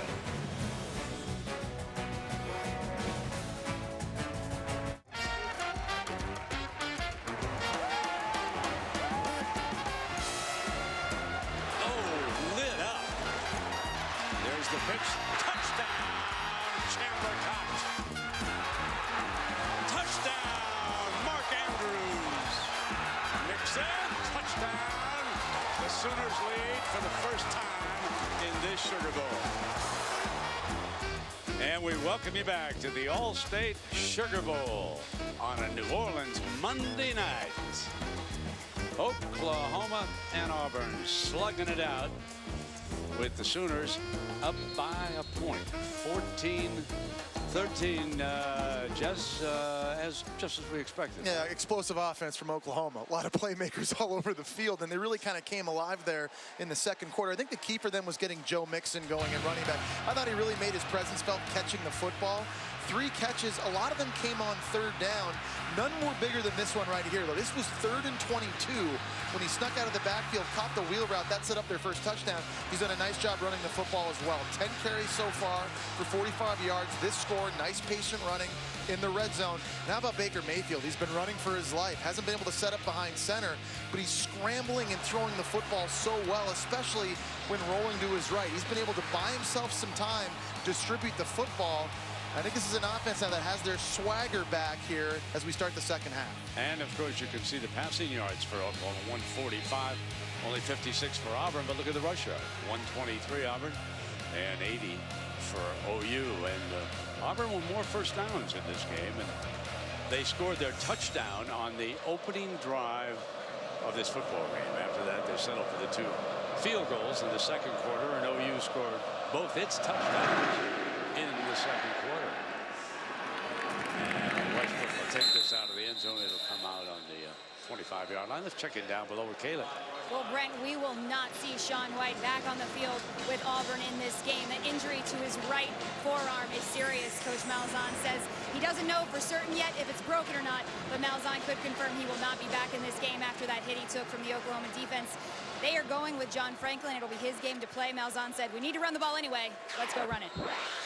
Yeah, that was that first clip you saw of him, and then you could see like a wounded duck. He threw that pass, and it's clear that there were problems. He tried to play with the injured shoulder against Georgia, we might point out. So he's a tough young, and Mixon will open here as the running back. out to the 32-yard line. Halsey making the stop for Auburn. You know, I think a big key for this Auburn defense here in the second half is they have to finish plays in Oklahoma's backfield. There have been multiple times in that first half where it appeared they had Baker Mayfield in their grasp, but weren't able to get him to the ground. They could easily have 3 sacks right now for this D-line. They're getting pressure. They've got to finish plays. Running back Mixon got the edge for the first down. Lincoln Riley is setting up a shot play. We've seen a couple times in the first half. They pitch the football to the tailback, and then they throw the quick swing pass right there. Eventually here, Baker Mayfield's going to fake a pitch or fake a swing, and he's going to take a shot deep down the field. So Auburn has to be ready for that. P. Ryan checks in. Saw Lincoln Riley. I've got a great anecdote about Mike Leach. Lincoln was a walk-on at Texas Tech, and as this game unfolds, he's got so many great Leach stories. One of the great characters in coaching. First down and 10.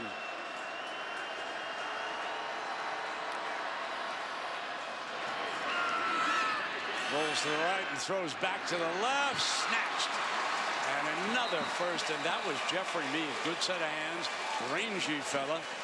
He's really coming on, Brent, the second half of the season. 6'5". You mentioned the size and that catch radius. They're taking advantage of a size matchup because Mead at 6'5", working against Javaris Davis, only 5'10". I've got bad math skills. I think that's 7 inches, the height differential, and you got to take advantage of it. Oh, flea flicker. Got a man wide open. To the 15-yard line. Mark Andrews has scored one of their 2 touchdowns. It's a bowl game, so you always expect some trickeration. Nice job here on the flea flicker. And Mark Andrews did a really good job at tight end, kind of breaking down, making it look like he was going to stock block somebody in the secondary. And those are sometimes the hardest throws to complete for a quarterback. You've got him so wide open, you don't want to overthrow it, so you underthrow it badly. Most important thing is you come up with a completion. 33 yards. Mixon for 9 on first down. And this is a superb opening drive in the second half for Stoops and the Sooners. And Lincoln Riley, just the entire playbook right now at his disposal. They're attacking outside on quick throws. They're running the football up the gut. Got some throwback misdirection, and then the misdirection on the flea flicker. He's got this defense completely on their heels.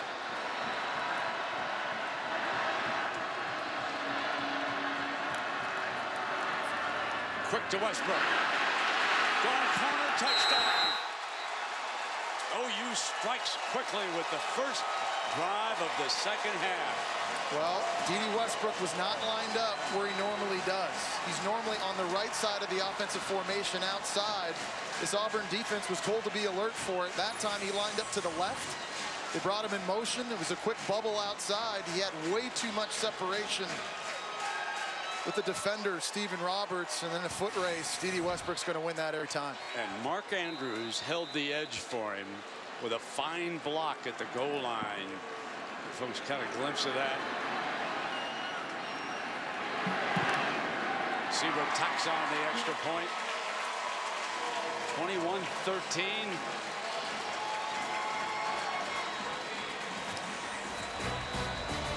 Now they loved it. Yeah, baby, that's Sooner ball.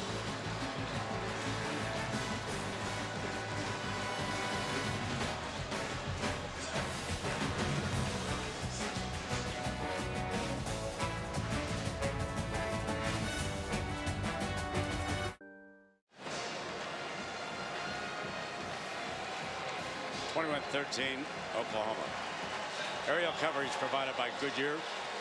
Watching over the hard work and determination of blimp-worthy athletes for 60 years. Goodyear, official sponsor of the college football playoff. Welcome back to New Orleans.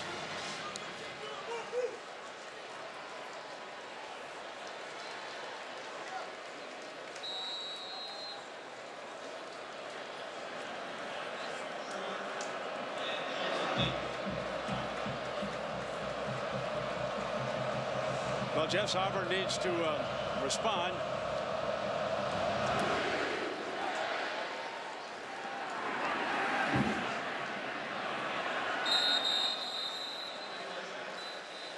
big key, I think, here for this offense now with John Franklin is not getting in obvious passing situations on third down. They're not as efficient a passing team this year when John Franklin's been in the game. They've been more explosive in the running game, but it's going to be important now that they're winning on first and second down and not forcing number 5 to have to win this game throwing the ball. See the play selection here so far. This is what they do. They're a running team, but they want to get that run game going to set up play action shots.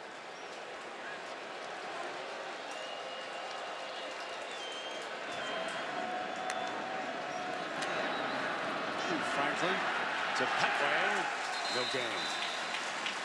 And this defense from Oklahoma is now playing the quarterback. Watch Neville Gallimore at defensive end. He's waiting for the quarterback to keep it. He's right here. He's going to loop outside, daring Franklin to run his way. It's a good adjustment by Mike Stoops, the defensive coordinator. They weren't playing the zone read that way when Sean White was in the game.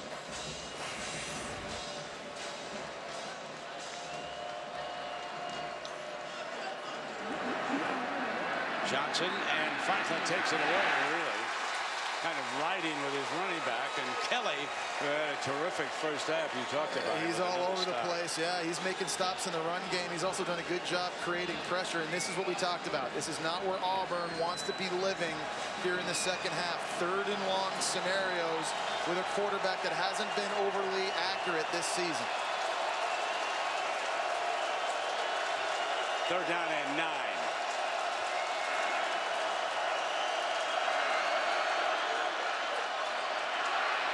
Franklin keeps it. Not going to get the first down. That was Parker, Jordan Parker. Love the idea by Mike Stoops here. You're not going to blitz a mobile quarterback. Sit back in a big zone, drop 7 guys, keep the football in front of you, and when Franklin decides to take off, because you know he's going to do it, rally to the football and make a solid tackle. He's calling a good game. These Stoops brothers, it's their bread and butter defense. I know from first-hand experience, Bob Stoops, he was our DC back at Florida. He's one of the best.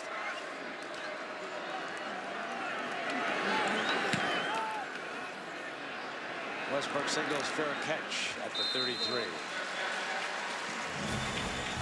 21-13. Oklahoma leads Auburn in the Sugar Bowl.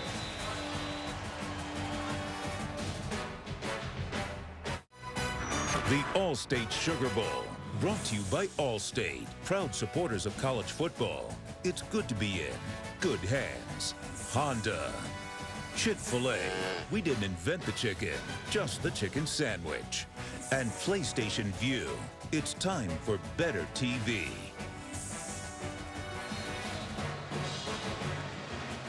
Welcome back to the All-State Sugar Bowl. Oklahoma, the Big 12, 21. Auburn of the SEC, 13.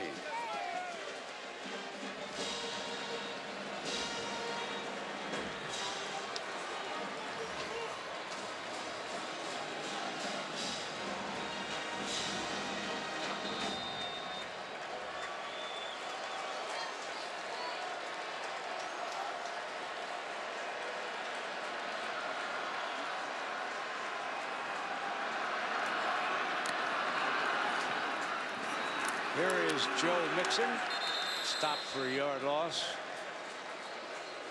There's another talented true freshman in Derek Brown, very athletic, 6'5", 330 pounds. They can play him inside. They can also play him at defensive end. He's going to give them a bunch of versatility in years to come. We talked about this being the strength of this defense. This D-line is going to be their strength, I think, for multiple years. Gus Malzahn and Kevin Steele have done a great job recruiting at that position. Second down, play action.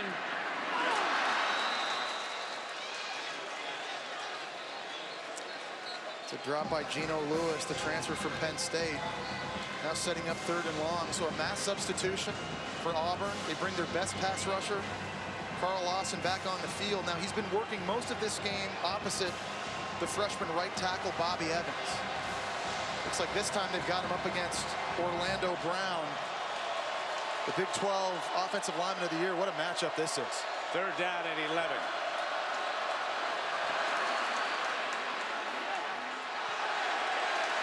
And there's interference. Javaris Davis I think it was a free play anyway, Brent, because they had offsides on Marlon Davidson, so I think Mayfield knew he had a freebie, and he just decided to take a shot.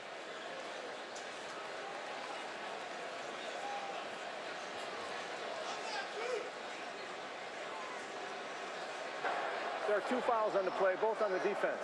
Offside, number 3. That penalty's declined. Pass interference.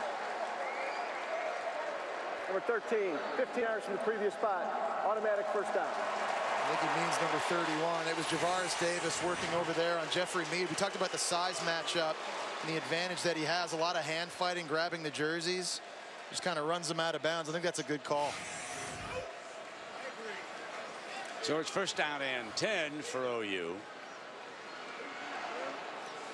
A lot of these first down looks, Auburn's playing press man coverage, and they're bumping D.D. Westbrook one-on-one. I'm curious to see how much longer it'll take until Baker Mayfield takes a shot to D.D. Westbrook out there. Auburn is loading the box, trying to stop the run. They want to take away Mixon and Pirine, but that's leaving the Biletnikoff winner outside on an island. I think you have to take advantage of that down here.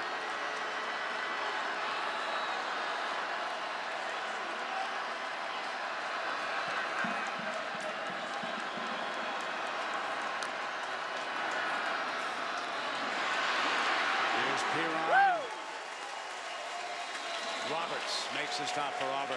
Yeah, he brings a physical presence too to this offense. He's got great vision and has an ability to find holes and cut back, but I love this. It's running through contact. Simple inside zone play. There's the vision for the cutback. If a DB is going to tackle you, that's got to be a business decision.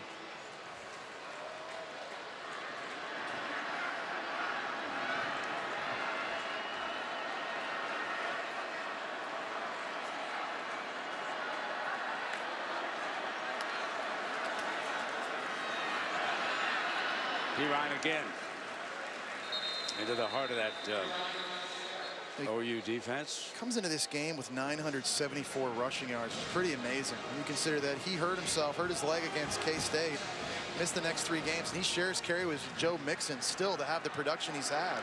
Remarkable. Here comes the end around, and Westbrook looking to throw it. Pump fake. Great move. Crosses the 35-yard line. He's an entertainer. He sure is, and Brent, red alert. He's not lined up outside to the right side of the formation. He's up in the slot again, so you got to know something's coming if you're Auburn. This time they set up the reverse pass. But how many times do you see receivers in that situation just lob it up down the field and force it? Just a heads-up play by Westbrook, and a nice job making a lot of Auburn defenders look silly.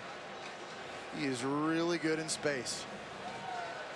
Down to the Auburn 33-yard line.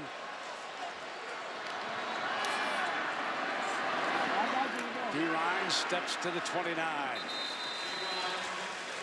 One of the best running back tandems in all of college football, and obviously a huge luxury when you've got 2 NFL caliber guys that can spell each other, keep each other fresh. You really don't have to change the playbook calling and the play calling if you're Lincoln Riley so much, because in a lot of ways they have similar skill sets.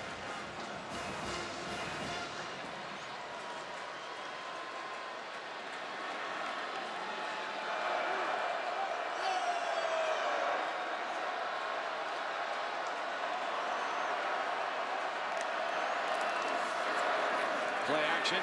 Mayfield looks back. Wide open, and he overthrew Smallwood. Jordan Smallwood had broken free in the end zone. Baker knows it.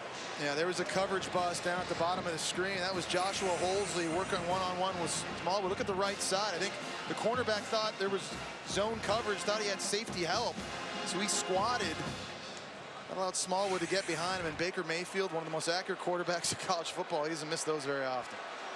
3rd down and 6.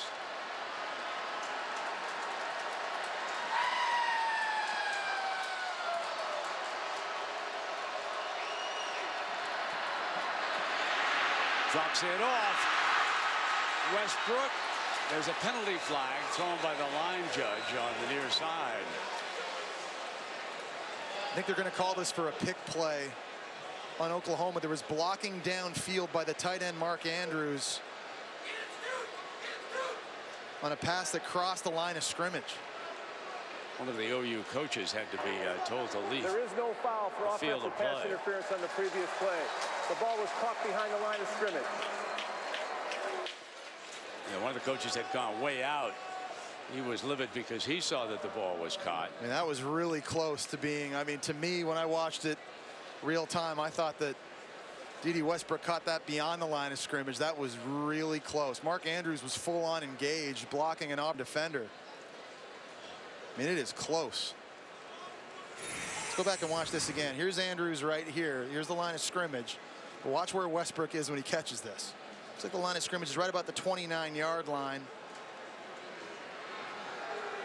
Oh, it's like right at the line of scrimmage. That is close. Roberts making the stop.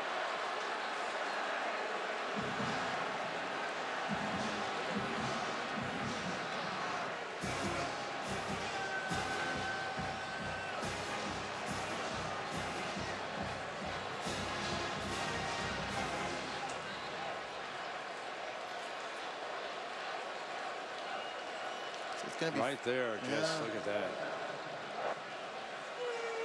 I think with the rhythm they've got going on offense and how well their defense is playing right now, I'm going for this if I'm Bob Stoops, and I'm running behind my best offensive lineman, Orlando Brown, on the left side.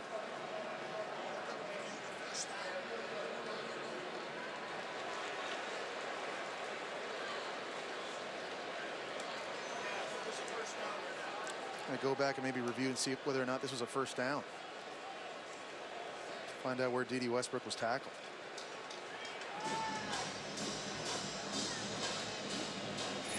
Looks like he had to get to about the 23-yard line. See, there's that line of scrimmage line right there. So they're saying it was caught behind the line of scrimmage, so there was no offensive pass interference. Trying to break a tackle from Stephen Roberts. Where's the football in relation to that line? When is he? Does that right? I think his right knee touched down on the turf, maybe back closer towards the 25. See, right there, it's down. Question is, where's the football? It's in his left hand, way behind the first down marker.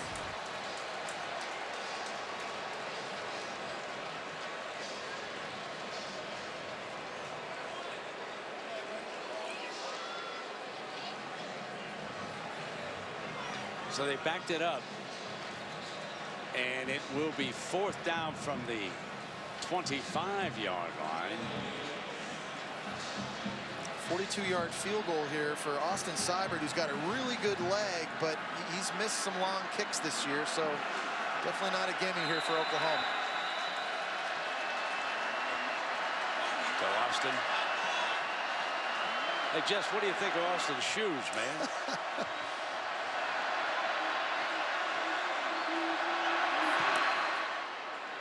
Off to the right.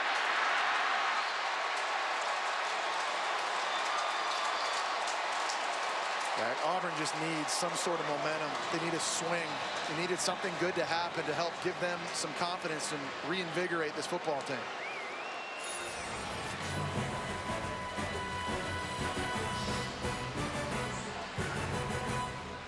Off to the right. Stays at 21-13. 7.5 minutes. Look how happy Gus is.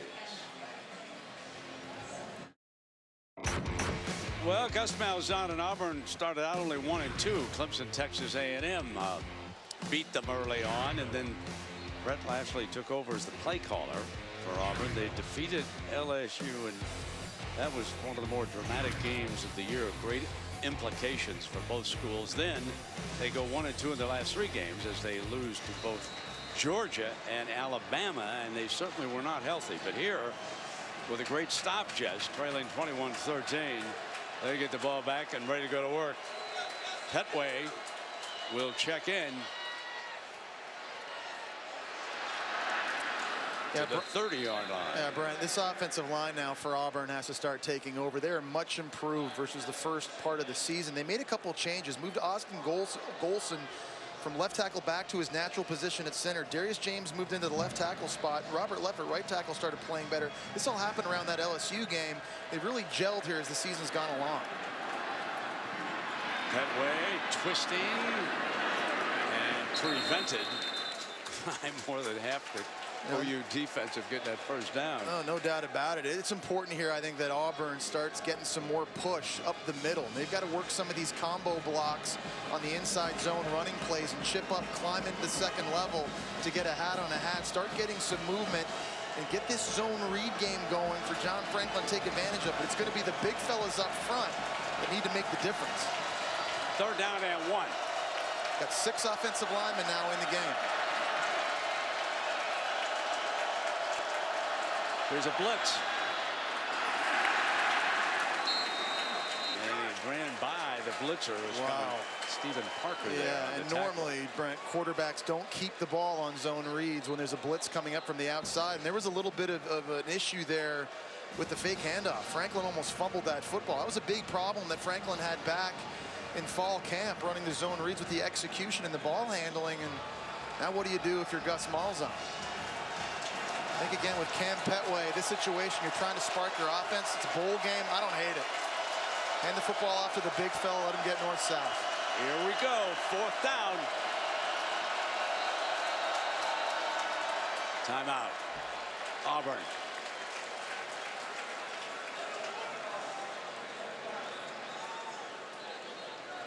You fail to pick up the first down in this situation.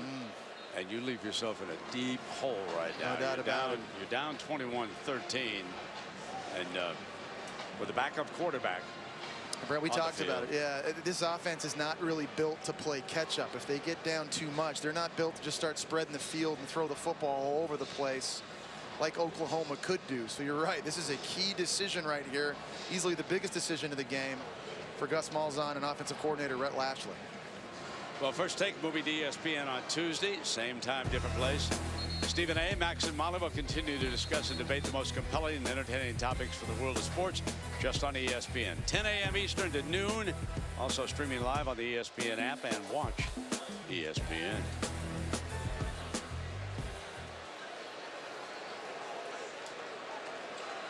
I think Gus Malzahn thought twice about it.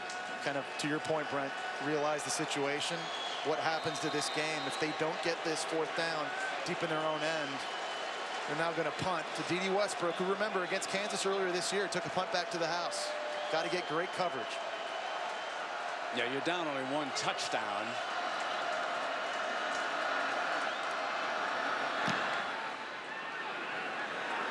What a beautiful punt. Drove Westbrook back for the fair catch at around the 15-yard line. A 51-yard punt by Phillips out of Greenwood, Mississippi. Rainy New Year here in New Orleans. You walking home, Jess, or using Uber? I'm taking your ride. Aerial coverage provided by Goodyear, committed to honoring blimp-worthy athletes who demonstrate hard work on and off the field. Goodyear, official sponsor of the college football playoff. Well, the NFL playoffs start. Wild card game, ESPN and ABC Saturday, 4:20 p.m. Oakland Raiders and the Houston Texans, both of them with quarterback problems. Yes? Yeah, no doubt about it. We saw Matt McGloin just go down this past weekend. So Connor Cook, the former Michigan State Spartan, takes over. We don't know if it's going to be Savage or Osweiler on the other side. So Mixon returns as the running back. Play action from Mayfield.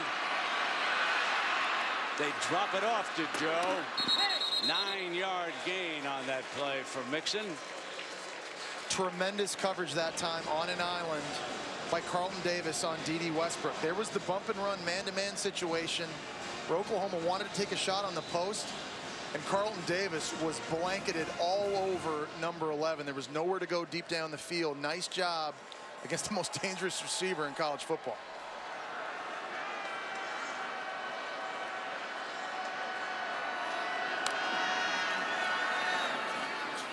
Mixon tiptoes to daylight, and here he comes again. And out of bounds at the 40-yard line. It's the patience again.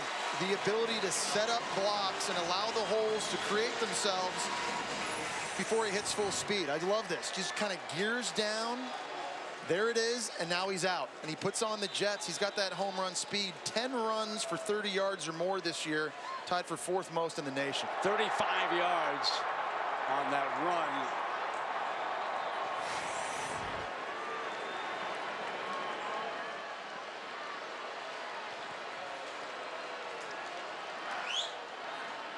He's going to have a 100-yard game here. You know, Jess, apparently some people were very upset when I wished this young man well at the next level. Let me make something perfectly clear. What he did with that young lady was brutal, uncalled for. He's apologized. He was tearful. He got a second chance. He got a second chance from Bob Stoops. I happen to pull for people with second chances, okay? Let me make it absolutely clear. I hope he has a wonderful career and he teaches people with that brutal, violent video, okay? 2nd down and 9.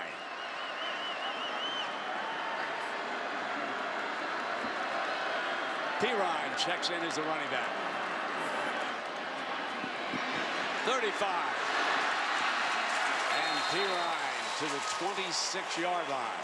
What a block by the center, Eric Wren. He's working one-on-one on Montrevious Adams all by himself without any help. Right here, he's going to get him walled off to the inside. Not a lot of people have been able to do this year. Just gives enough room for Pirine to get outside. What about this offensive line for Oklahoma and how much better they've gotten throughout the course of the year? They're young. We've got 3 sophomores and a freshman playing up front.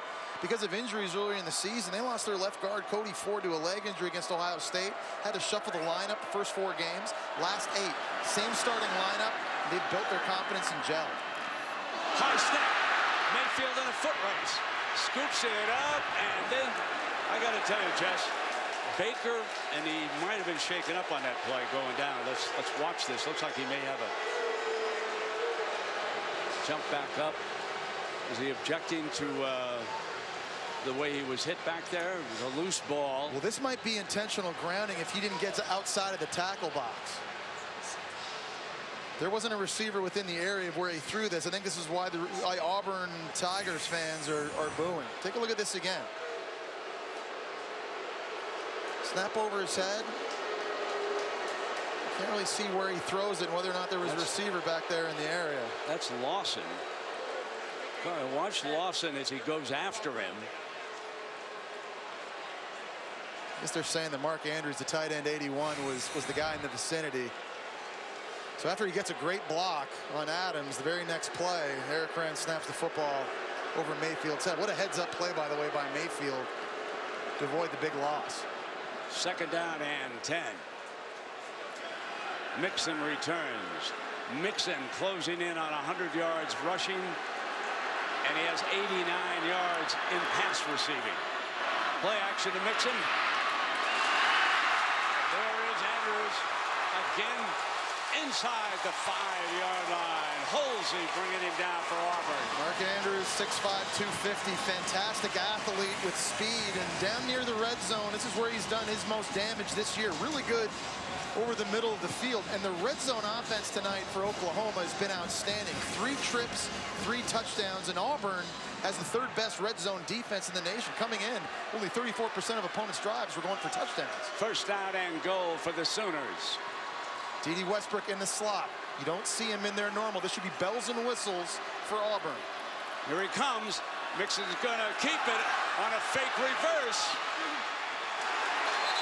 Out of bounds, just short of the end zone. That was Holsey who prevented Mixon from scoring. How many great plays has Lincoln Riley dialed up using D.D. Westbrook and moving him around in different spots? Let's double check this again, make sure he didn't get in. Right foot inbounds. Did the football break the plane?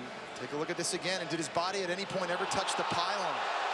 Still inbound. I think that's a touchdown. Ooh. You know, Jess, we're blessed with one of the best officials that I was ever around up here in the booth, Bill Lamagnier. And I know that Bill had a quick chance to take a look at it. The Sooner fans are very, very excited as they look at this. And Bill, what's your feeling about that ball? Replay's going to reverse this to a touchdown. He's reached in and had the ball inside the pylon before he was down. So this is a score. All you have to do is get the ball over or inside or touch the pylon, and you have a touchdown. Tough play for the official to call, but replay's going to reverse it. Yeah, his feet were inbounds. Inbounds. He didn't touch the pylon with his right hand, which would have put him out of bounds. That would have put him out, correct. I told you Lamagnier hadn't lost his fastball. No, right down the pipe, too. Let's see what replay does first. It's nice having an extra set of eyes up here, isn't it? Up here, huh? Hey, and I don't want to blow smoke, but these officials have been on top of this game start to finish so far. I don't want to jinx them, but they've had an excellent game. The calls have been solid, and I think the replay team's going to do a great job on this one. Well, this is a good Big Ten crew. Yes, it is. Referee O'Neill and this gang, they do a good job. I had an opportunity to work with several of these people that are on my crew over the last few years, and it's really a solid group of guys. Ball carrier was able to get the ball inside the pylon, which results in a touchdown. Nolan Ryan right down the pipe. Lamagna brings the heat, baby.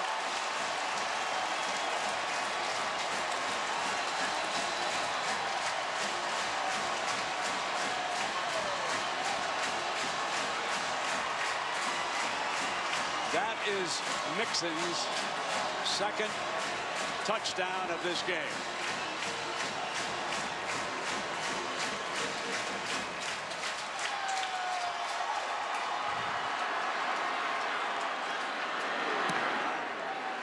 Tacking on the extra point.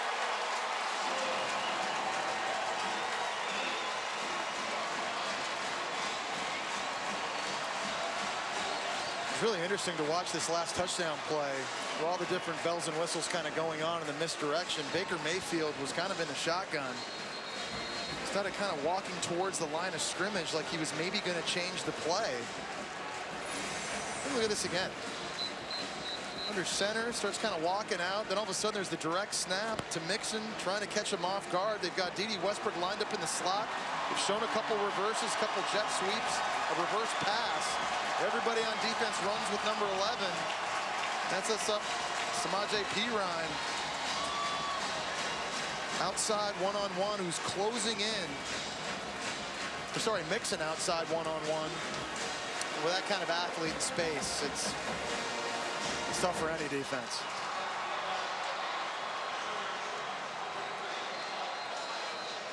Mixon is closing in on a 200-yard game here, receiving and running. Yeah, total yards, absolutely. Just so you know about the young man.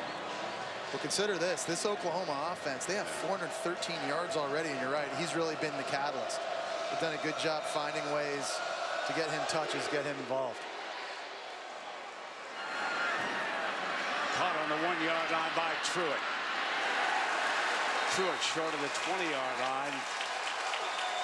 And now just Auburn, having lost its starting quarterback. And uphill battle here.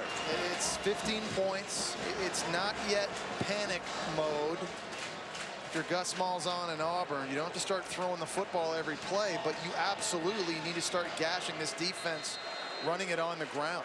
I think you have to give Oklahoma and their front seven a lot of credit, because we talked about how their toughness was going to be challenged.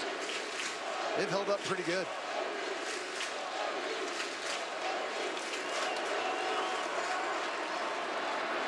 Now they bring Truitt. And it'll be second down. Yeah, Auburn needs to get movement on the defensive ends for Oklahoma. They've got really good athletes in DJ Ward and Austin Roberts, but they're only 265, 275-pound players that in the past have gotten moved. I think that's where Auburn needs to be attacking there on the edge.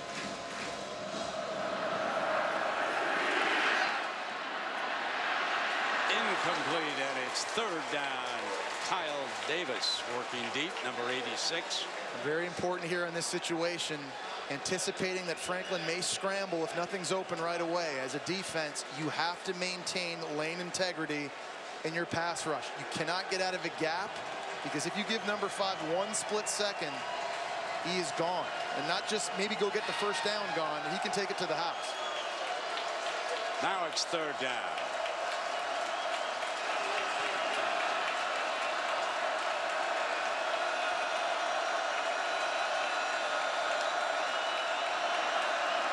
Play action.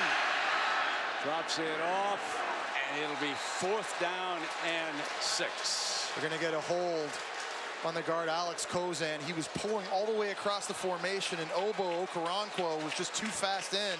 Kind of grabbed him, looked by around the neck, and dragged him to the floor. Offense number 63. That penalty's declined. Fourth down.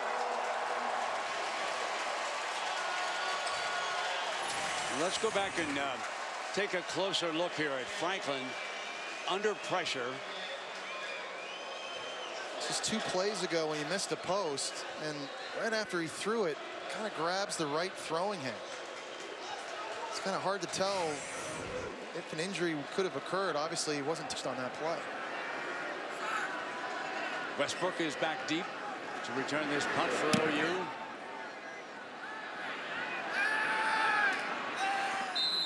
Fair catch at about the 27-yard line. There is obviously a third quarterback over there for Auburn. As you see, Franklin's going in and receiving medical attention. Jeremy Johnson is over there. Kaylee, what are you hearing about Franklin? Well, Brent, before that last drive, Franklin was getting his right forearm massaged out by an athletic trainer. When I asked what was going on, they said, oh, he just needed to stretch it out. But there's definitely concern for what he's feeling in that right arm. Yeah, how about the irony in all this, guys? Because we came into this saying how much more confident they were with getting healthy at quarterback and running back, and how it gave this offense confidence. Starting quarterback now out, and Sean White. Looks like Franklin's favoring that throwing hand as well. And this is kind of back to where they left off at the end of the regular season on offense. Samaje Perine has rushed for 46 yards. Remember, he needs 83 to pass Billy Sims. You know, the one thing I was going to tell a little anecdote about Baker Mayfield. We got distracted. I just said to him, Baker, Mom and Dad, why did they call you Baker? I said, he said, well, my dad had a good buddy by the name of Baker Montgomery, and my mom loved the name. And when she told Dad, when she was pregnant with me, that she was going to name me Baker, he said, no, we don't. And then he said, I'll tell you what. It'd be Baker if the middle name is Reagan after the president. So here's Baker. In a foot race now. Stands his ground, throws a first down to Geno Lewis. He is amazing on the move, always looking to throw the ball. Unbelievable, and Auburn generally doesn't have issues with these types of players. But he's just been remarkable. He's just been buying time over and over. Look at this. It's a good job by the offensive line, giving him a place to step up. They think the play's over. He reverses field, keeps his wits about him, gets his feet underneath him. It's an accurate throw, and Baker Mayfield is on fire right now. There was a penalty late in that play. It was over. Unsportsmanlike conduct. Offense, number 5. That's Geno. 15 yards from the end of the run. The line of the game had been achieved. It's first down. Yeah, Brent, I think he spun the ball on the turf after he made that catch. It was taunting, and it's not going to make Bob Stoops too happy. I tell you, I mean, this is where the game might blow wide open here. If Oklahoma can march down the field and score a touchdown. We talked about the issues Auburn's having on offense. I mean, this thing could be close to over. Makes a big catch on a scramble play. Auburn's frustrated. Yeah. It spins well on this. He does. Yeah, this new turf here in the Superdome. Steady diet of Perine, and I talked to another coach in the Big 12 about Mayfield, and he said, Brent, he just never gives up on a play, and he escapes, and you can't stick with his wide receivers long enough to cover them. Well, they work the scramble drill so much in practice, something I think they're very, very good at, because they know Baker Mayfield, when things aren't open, he's going to scramble to throw, not run. And these wide receivers and their quarterback, they've been on the same page really ever since they started playing Big 12 conference play back in early October against TCU. Boy, oh boy, have they been good. Into the third quarter, 28-13. Auburn's only touchdown came on the first drive of this football game. After that, the Sooners took control.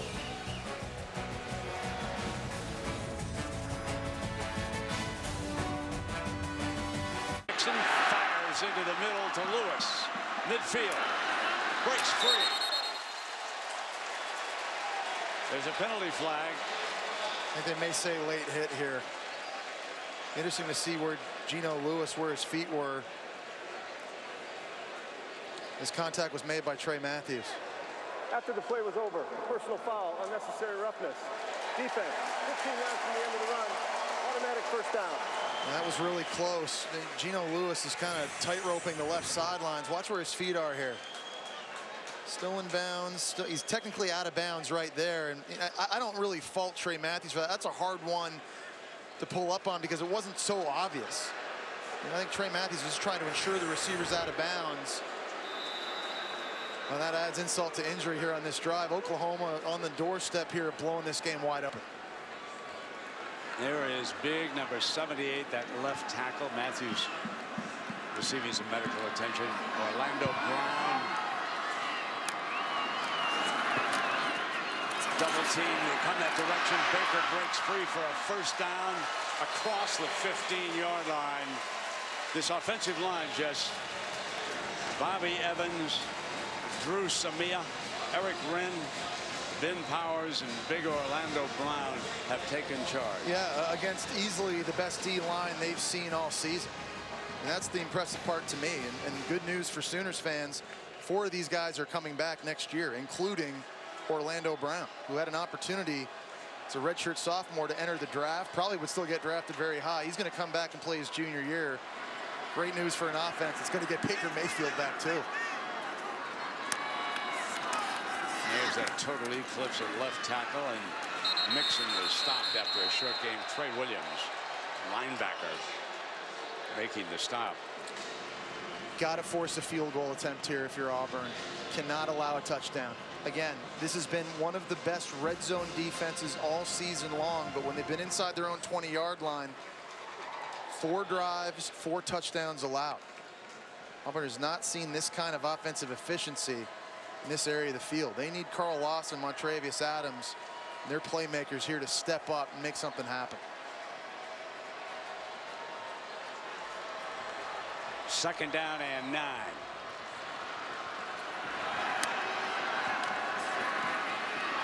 Mayfield again. Little was wide open. First down and goal, Oklahoma. Well, they've run the swing pass to Joe Mixon so much that it's completely affecting the defense. So they're going to run Mixon out this way. Watch the flow over top by Auburn defensively, and that clears out the hole in the middle of the field. So a nice job by Lincoln Riley, the offensive coordinator, setting these QB draws up late. Now they're going to go to the Wildcats. Samaje Perine inside the 5-yard line. He's earned a living this season in these types of situations. Mayfield is split out to the right. Perine. Touchdown, Oklahoma.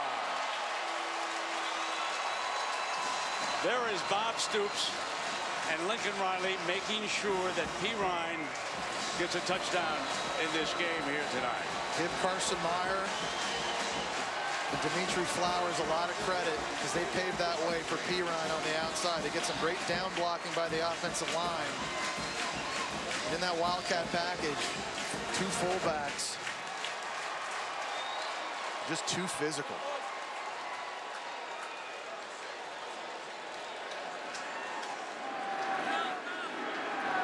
Austin Seibert. I think I may have called him Seibert. I apologize earlier in the game. Hey, his mom texted me. I mean, did she let you know? Yeah, get that right. It's 2017, partner. You guys get a lot of information from me on that Twitter thing. You know what I'm saying? Okay. The P513.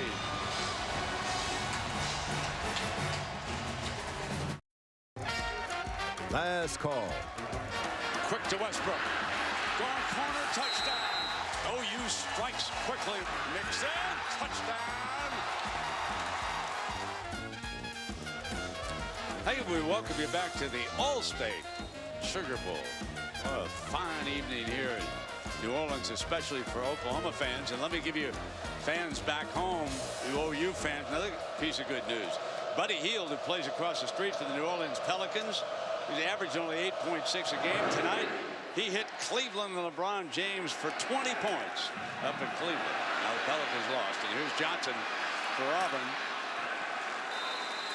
Out to the 20-yard line. And another reminder, NFL playoffs start with wild card game, 4:20 p.m. The Oakland Raiders, who unfortunately lost Derek Carr, visit the Houston Texans. The Texans are favored in this one, but they too have a quarterback issue, and maybe Brock Osweiler will get a second chance with head coach Tom O'Brien. We'll see about that. First down and 10. And now Jeremy Johnson, the big fella, has taken over as the quarterback. Beautiful throw on first down. Well, in a situation now, down 3 possessions, when it looks like you have to throw the ball to get back in the game, now you make the move to Jeremy Johnson. He's a better thrower than John Franklin, and he has tremendous arm talent. He can make the wow throw, as you just saw right there.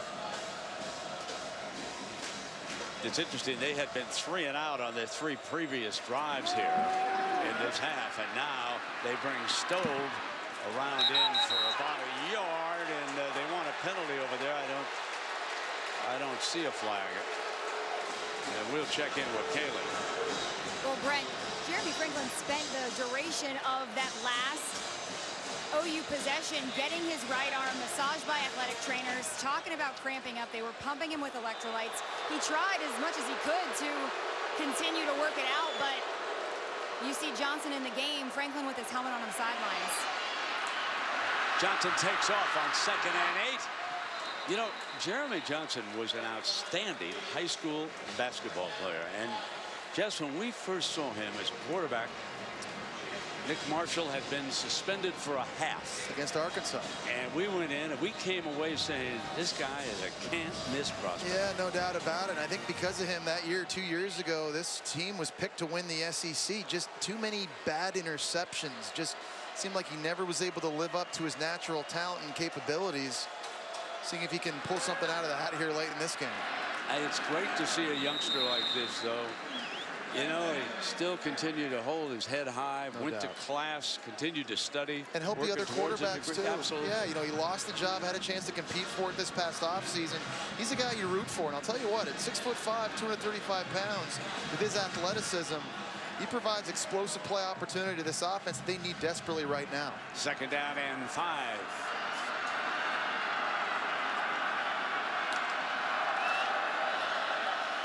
Here's Petway. I don't know if he was able to get it. It looks like he's going to get the spot.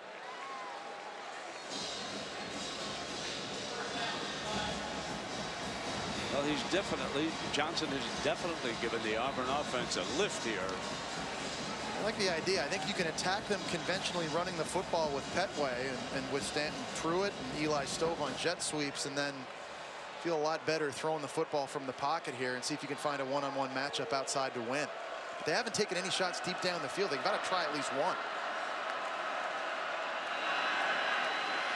Sideline throw, and that is short of the first down. Tony Stevens.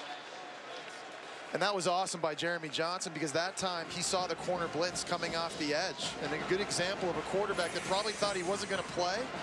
Sees this off the edge. He knows right where his answer is. He's got Tony Stevens out there breaking down for him. Good looking drive here by Johnson. Steps up, fires deep, jump ball incomplete. Stevens again. Jordan. It was defended by Thomas Jordan. Thomas the corner. Yeah, he's got a lot of ability, Brent. Jordan Thomas does. He's big at 6 feet tall. He can run. He's got ball skills. You can see right here he can high point the football.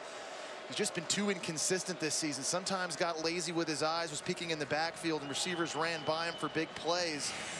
He's already said he's going to come back and play his senior year. I think that's the right decision, because if he shows more consistency, I think he's a first-round pick.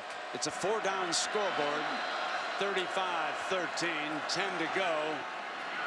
And they're going to need it, it looks like. That was Emmanuel Beal from Reynoldsburg, Ohio. You know, the Stoops brothers, being from Youngstown, they jump up in there into Ohio. So does brother Mark, who coaches Kentucky. This defense for Oklahoma, they just seem chippy and they seem motivated. They were supposed to get bullied. Everyone in this game talked about big boy football in Auburn running it down their throats. I think they took that as a personal challenge. They're playing very physical up front tonight. 35-13. Johnson in for the 4th down, not Petway. And there's the Wildcat to the 30-yard line, and a penalty flag afterwards.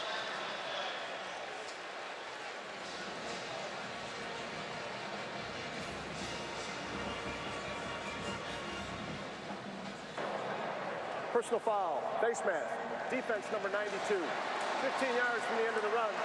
automatic first down. Matt Romar, one of the nosemen. He and Jordan Wade hold down the fort. Hard to move those rascals. Take a look at Romar here, number 92. Yeah, he gets that left hand up, right on the face mask of Kerryon Johnson. Good call. Tell you, when they needed a drive, they've now gotten it. And you're right, Brent. Jeremy Johnson has sparked this offense. Here they are down in the red zone. Haven't been there since the first drive of the game. Down on the 15-yard line. Back to the 19. Obo coming up with that great play back there.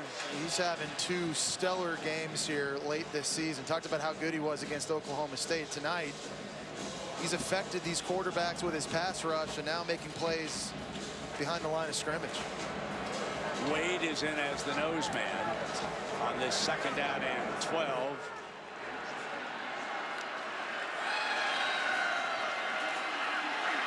Johnson in zone.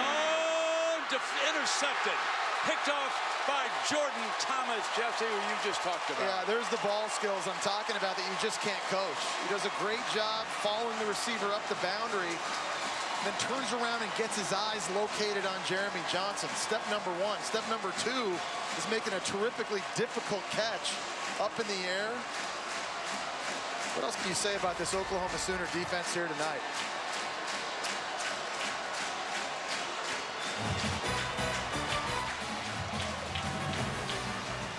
Dominating.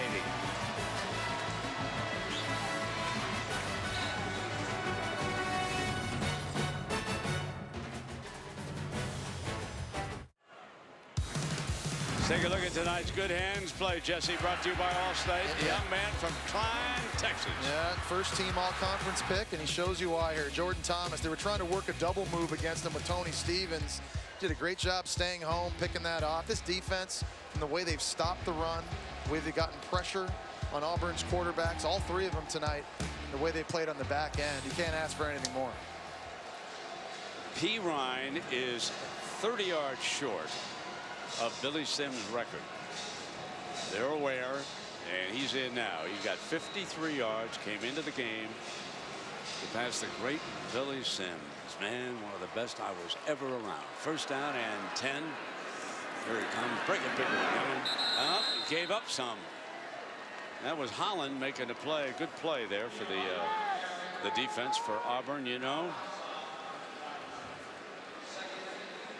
It's tough just when the offense just can't respond to these touchdowns. You know, after that opening drive, Auburn's had to settle for 2 field goals. Right now, Oklahoma's completely changed their tempo on offense. Remember, they're an offense that likes to go fast early in games, but now they've got this 3-possession lead, so they're taking their foot off the gas. Look at Baker Mayfield. He's calm. He's got everybody lined up. They're going to bleed this play clock down inside 5 seconds. Mayfield. He'll be back next year in Norman. Westbrook, of course, will be moving on. Give me your read, Jess, from your experience in the NFL about number 11 at the next level. Well, I really like him. Now, he doesn't have ideal size to be an outside wide receiver at 6 feet, 175 pounds. The cornerbacks in the NFL are extremely physical. With his athleticism and quickness, I could easily see him moving in the slot, a lot similar to what Sterling Shepard did this year for the New York Giants. He was the go-to guy in Oklahoma, obviously, last year. And with Westbrook's ability, especially in the return game, he provides so much value to somebody who's going to be lucky enough to draft him. And on the other side, I don't want to overlook Carl Lawson, big number 55. Will be leaving, I'm sure. And there is Westbrook on cue making that. Davis with the stop. And there's so many creative things that you can do with him. He can also be a return man. No, absolutely. And that's what I talk about with that value and what he gives you. But he's got speed and he's got quickness and suddenness that you simply can't coach. Carl Lawson, a great season, finally healthy this year too. Yeah. And with his suddenness and his pass rushing ability, these are 2 players here that going to make some team on Sundays very, very happy next year. When you were a youngin', when you were just growing up, they used to have huge, massive defensive ends in the NFL. Now I see so many speed rushers like Lawson with that great first step. Here's P. Ryan now. That is some good-looking football players on this field here today, I'm telling you. Jeffs, even though they lost congratulations to both teams in the Rose Bowl.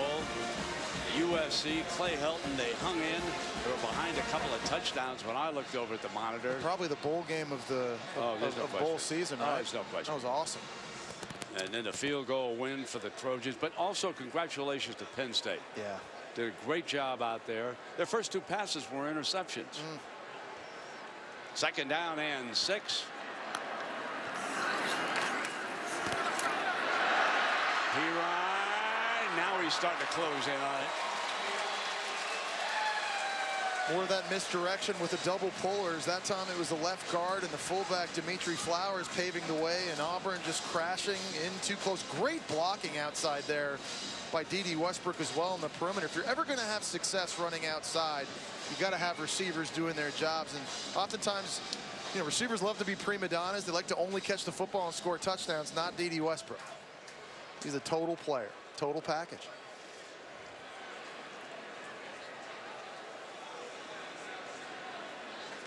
.71 yards, 15 carries for Pirine. I'm going to give him steady diet. Steps to the outside. First down to the 30-yard line. And Pirine is going to get that record.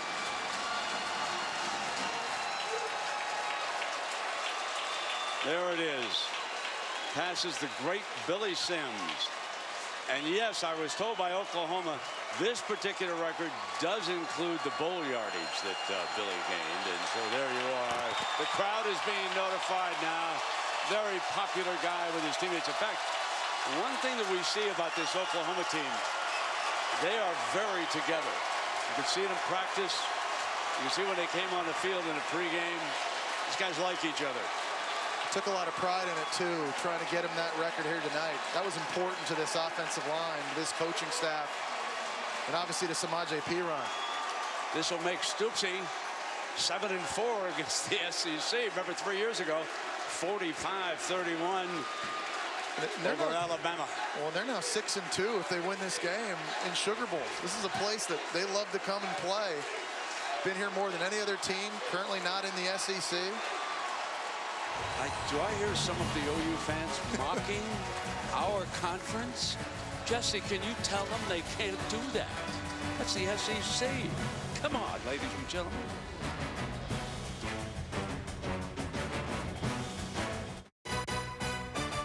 The All-State Sugar Bowl, brought to you by Allstate, proud supporters of college football. It's good to be in good hands. Taco Bell's $1 double stacked tacos. Nissan, premier partner of the Heisman Trophy. And AT&T. Get your entertainment and sports your way from AT&T. Welcome back to the All-State Sugar Bowl. There's a coach in waiting on that Oklahoma sideline. Lincoln Riley, the offensive coordinator, someday will get a head coaching job. He's a walk-on at Texas Tech. My buddy Mike Leach said to him, you're not going to play. You just come and study how we coach. You stand on that sideline, help me out. And lo and behold, at the age of 25, after Mike was dismissed by the Red Raiders, it was Lincoln Riley calling plays, all right, for the first time ever. And the Red Raiders beat Michigan State. And here he is. And Jess, I know you think the world of him. No, I think he's a fantastic young mind. And I think that's one reason, too, why Bob Stoops has been here 18 years. 18 years he's been the head coach. Yeah. I mean, in a time in college football where you have to win now, the pressure. But it's not just about recruiting good players. It's about hiring the right people on your staff. Right. And a couple of years ago, he made the decision. He wanted to make a change on offense. Found a great young mind in Lincoln Riley from East Carolina. Had the same athletic director, the same president, Yeah. President Bourne, athletic director Joe Castiglione. But think about this. And you know what? When you have that sort of consistency, if you're Bob Stoops and your president backs you and the AD backs you, and you have that kind of longevity, things pay off long term. They kind of see the goal, stay the course. He's won 10 Big 12 championships. That's more than? That's more than as many home losses he has. He's 101-9 at home. He's got more conference championships. The next closest program during his time as the head coach at Oklahoma has 2. That's how dominant Bob Stoops has been throughout his career. It's unbelievable. Pirine checks back in, number 32. He'll move to the right side. Down at the 40. Let's go down below to Kaylee. Well, Brent, Oklahoma didn't look to their opponent for bulletin board material for this game. They looked to the media. These players on Oklahoma's team will tell you they've heard the media talk about how the Big 12's not a physical conference. Dimitri Flowers says they take that personally. Every time somebody talks bad about you beating football or life, you're going to take it personally. And as soon as this team found out they were coming to the Sugar Bowl, Bob Stoops pulled up clips from the 2013 Sugar Bowl to remind this team how important this game is and what kind of statements can be made when you play a team in the SEC. Yeah, and Kaylee, I mean, Oklahoma came in here and they bullied the bully. I mean, they were supposed to get the football run all over them. They weren't supposed to be able to run the football against one of the best run defenses in the country, and they were able to do both of those things. Give Bob Stoops and his coaching staff a ton of credit. Great job motivating this squad. I'll tell you, coming up next year, they're going to be looking at their 11th conference championship and maybe a trip back to the playoff when you consider what they have coming back. Nothing more important than getting Baker Mayfield back, but Pirine and Mixon have decisions to make at running back. They've got a lot of linemen coming back. Defense needs to be more consistent throughout the course of the year, but they're going to be loaded with talent. So they will punt it away here. In complete control. Roberts is back deep. Takes a roll and he seals him up inside the 10-yard line. We'll take a break. 2:30 to go. 35-13. The Big 12 headed for a big win.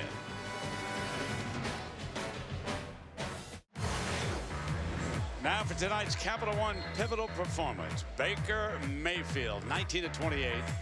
296 yards, Jess, and a pair of touchdowns. Yeah, he's simply having one of the most efficient seasons we've ever seen in college football and putting all of his skill sets on display. He's been accurate, throwing to all three levels of the field. I thought was really special, scrambling, extending plays, and throwing on the run. He's made some plays here in the fourth quarter, running the football too. What I think makes him so special, he's just a natural passer of the football. You know, there's a lot of guys out there that have really strong arms. They're good throwers. They can throw through a wall. All Baker Mayfield does is throw completions. It just makes it look so effortless. Jess, Auburn's longest gain tonight is only 16 yards. And that came back in the first half by Petway. That's Johnson, the receiver. So Johnson to Johnson. Going back to Mayfield, just the accuracy, all three levels of the field, especially throwing the ball deep. He can throw from all different types of body angles and arm slots. He's good in bad weather. Sooners fans will remember him in a snowstorm against West Virginia, rainstorm against Oklahoma State. Didn't affect him. Kaylee? Well, Brent, back in 2013, when Oklahoma won that Sugar Bowl with Trevor Knight, who's sitting there talking to Baker Mayfield right now. Baker Mayfield was watching that game from San Antonio with friends. He had just left Texas Tech. Nobody at Oklahoma knew he was coming yet. He didn't have the scholarship offer. He watched that game as a fan, saw Trevor Knight do what he did, and still wanted to be a Sooner and compete for that job. And compete he did. And back he will come next year as one of the Heisman Trophy favorites. And I guess it was not whistled down. It looked like he was down, but kept on running, and that's a powerful run by Kerryon Johnson. And a reminder to stay tuned for the Ford post-game show after the game. Here we go. It's Gatorade time. Look out, Stoopsy. Look at Joe Mixon there. He kind of wants to get involved real quick. Definitely. Yeah. Yeah, so you got to get behind the red shirts. The freshmen, they kind of block for you. Johnson going deep for the home run. And there is their longest play of the game. Slayton, the receiver, as Johnson cranks it up.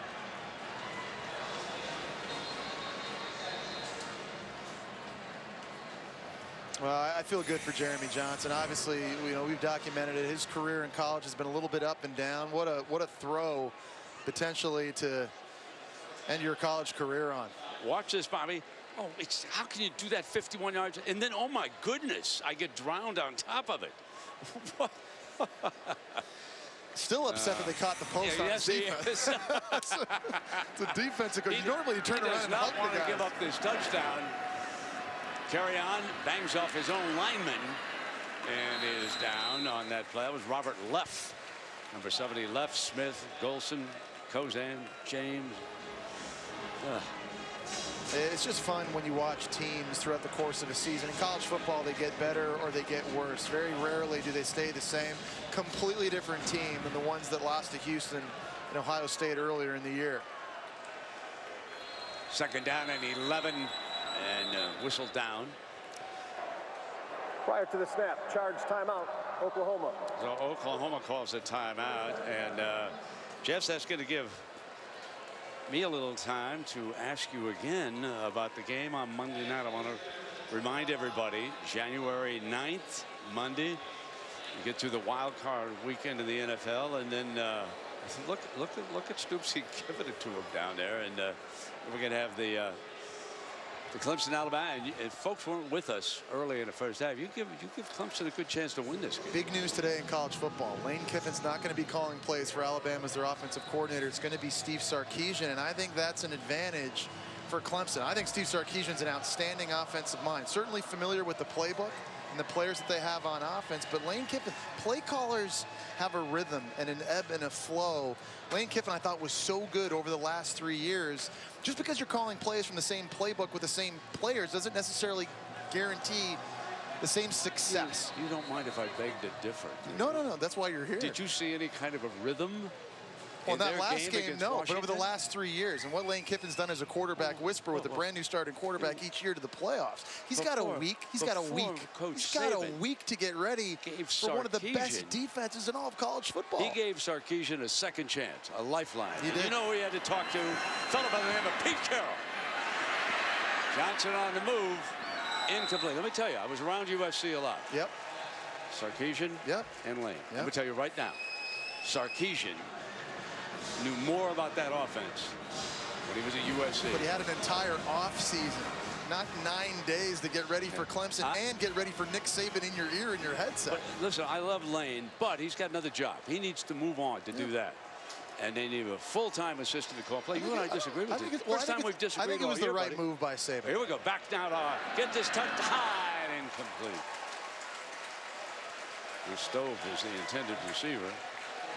Man, I can't believe you disagree with it. Well, for Auburn, you know, they're going to spin ahead and look towards 2017. Gus Malzahn told us yesterday he thinks next year could be the most talented team he's had since he's been there. Jarrett Stidham, transfer from Baylor.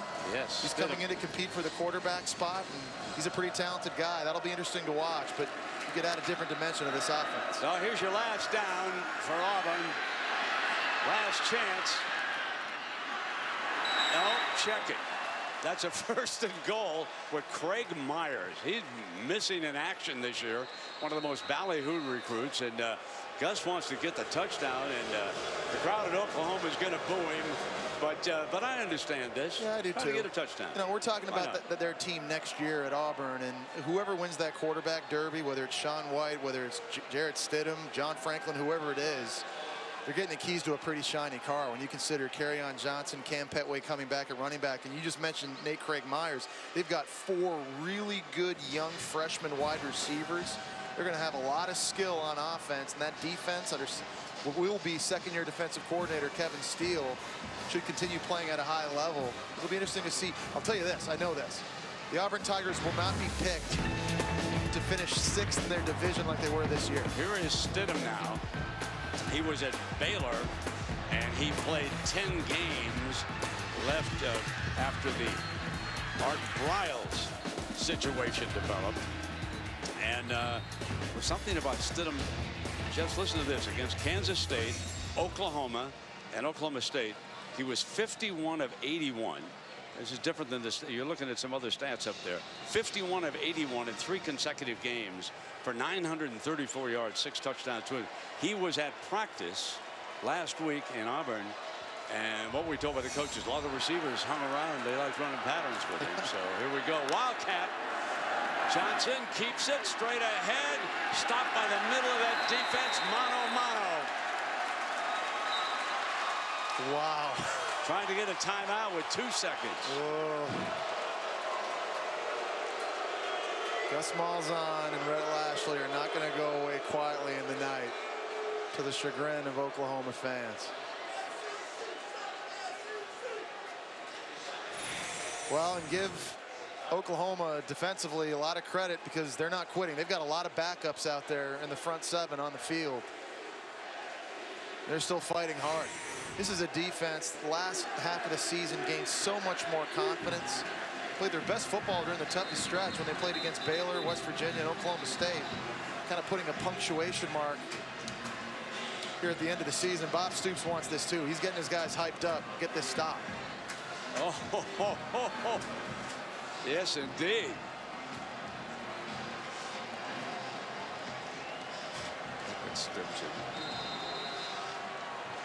We're going to go back to the Wildcat with Johnson again.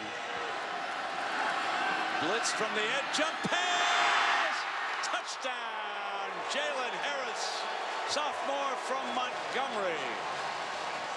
So they score on their first drive of the game and their last play of the game, touchdowns. Game is over without an extra point. That's a good game, man. You got a good game.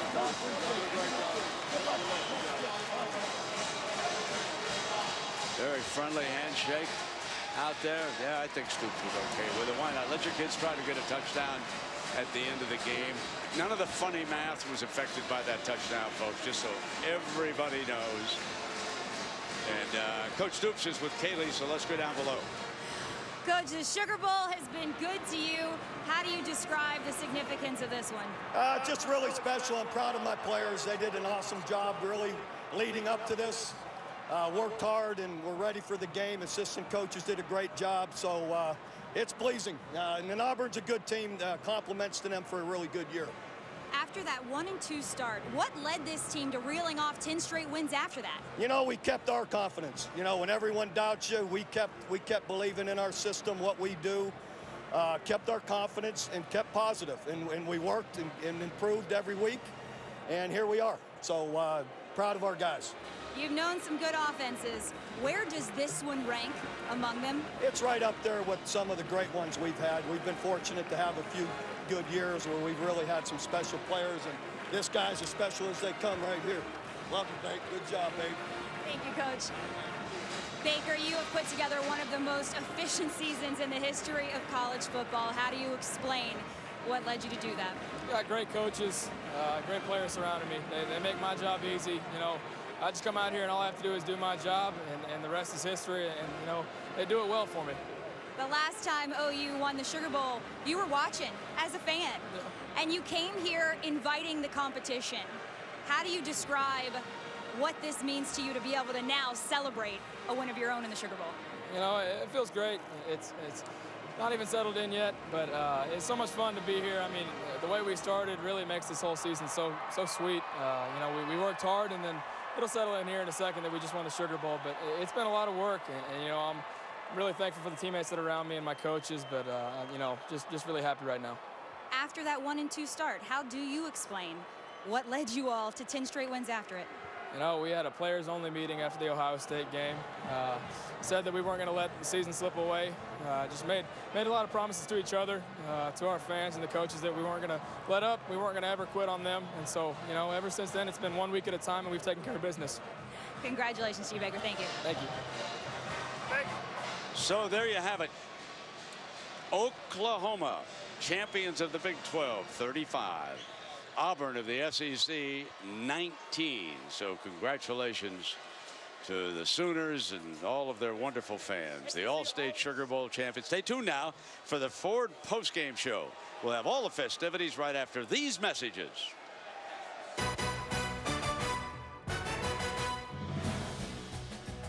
The Ford postgame is brought to you by Ford. We go further so you can.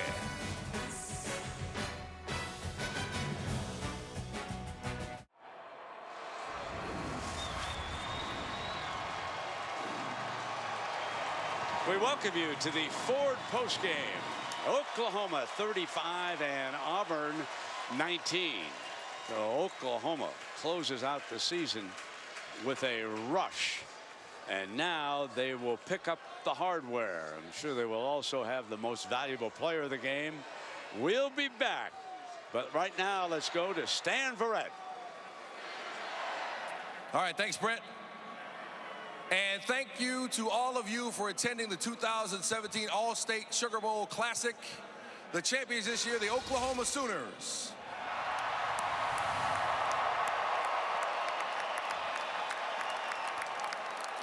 Before we go any further, I'd like to introduce Chuck LaPierre, the All-State Sugar Bowl president.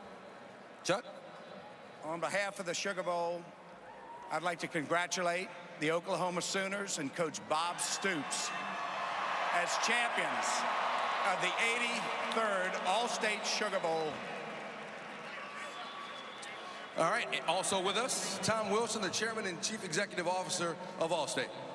Coach, leadership, whether it's on the football field or in life, is about getting people to do things that they wouldn't do without you in your leadership. And you showed tonight, America, that you can take a diverse set of people, different talents, different beliefs, different backgrounds, and bring them together as a force for success. So congratulations to your Sooners on a great Sugar Bowl victory.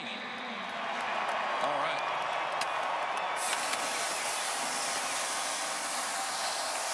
All right, I'm caught up in the celebration here, Coach. Congratulations. You guys had that 1-2 start to the season, but these kids were in their season, won the Big 12 title, come here after a Sugar Bowl title. What was the key to that resiliency? You know, the players kept positive, kept our confidence as a team, trusted our system and we just kept building and getting better and improving as we went through the year. And now you hear so much about bowl carryover into the next season. What does a win like this and that win streak at the end of the season do for you as your program moves forward? Well, I don't think there's any question. This gives us great positive momentum and energy going into the offseason and recruiting, finishing off recruiting. We already got a great class going, so there's a lot of positive momentum. All right, congratulations, Coach Bob Stoops and the Oklahoma Sooners. All right, and now we also have to recognize the most outstanding player. And the most outstanding player, Oklahoma quarterback, Baker Mayfield.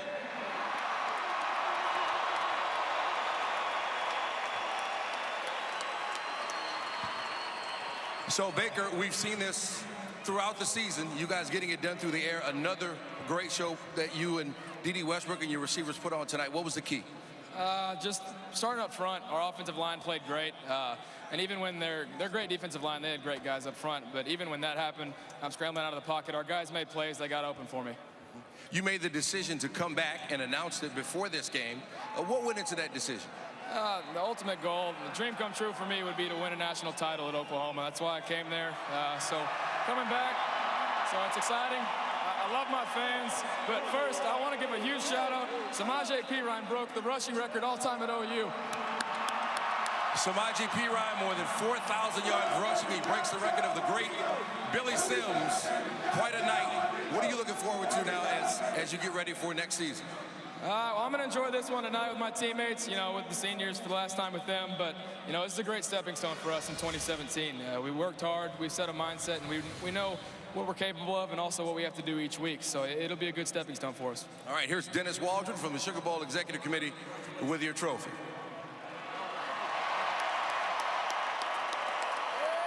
Once again, congratulations to Baker Mayfield, our most outstanding player, head coach Bob Stoops, and the Oklahoma Sooners 2017 All-State Sugar Bowl champions.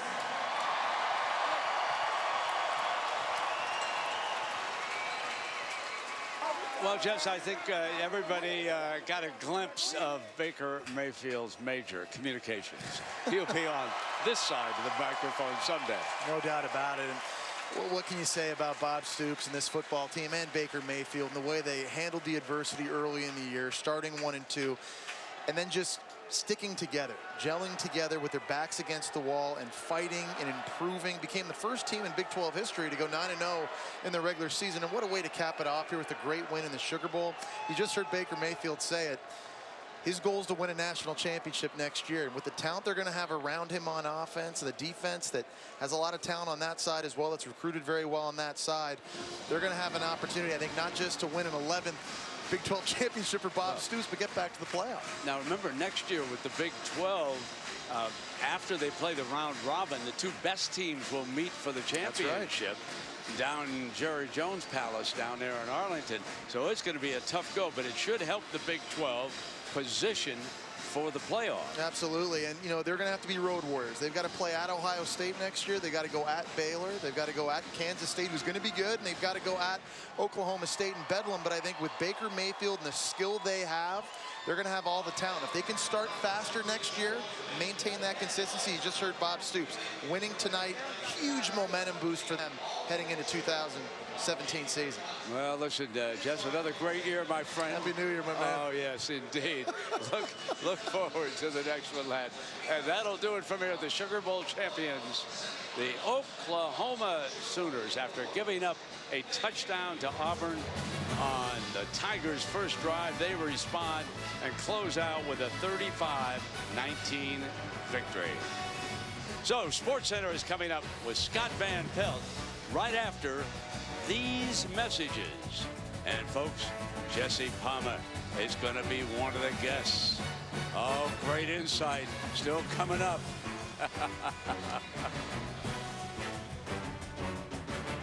The Ford Postgame is brought to you by Ford.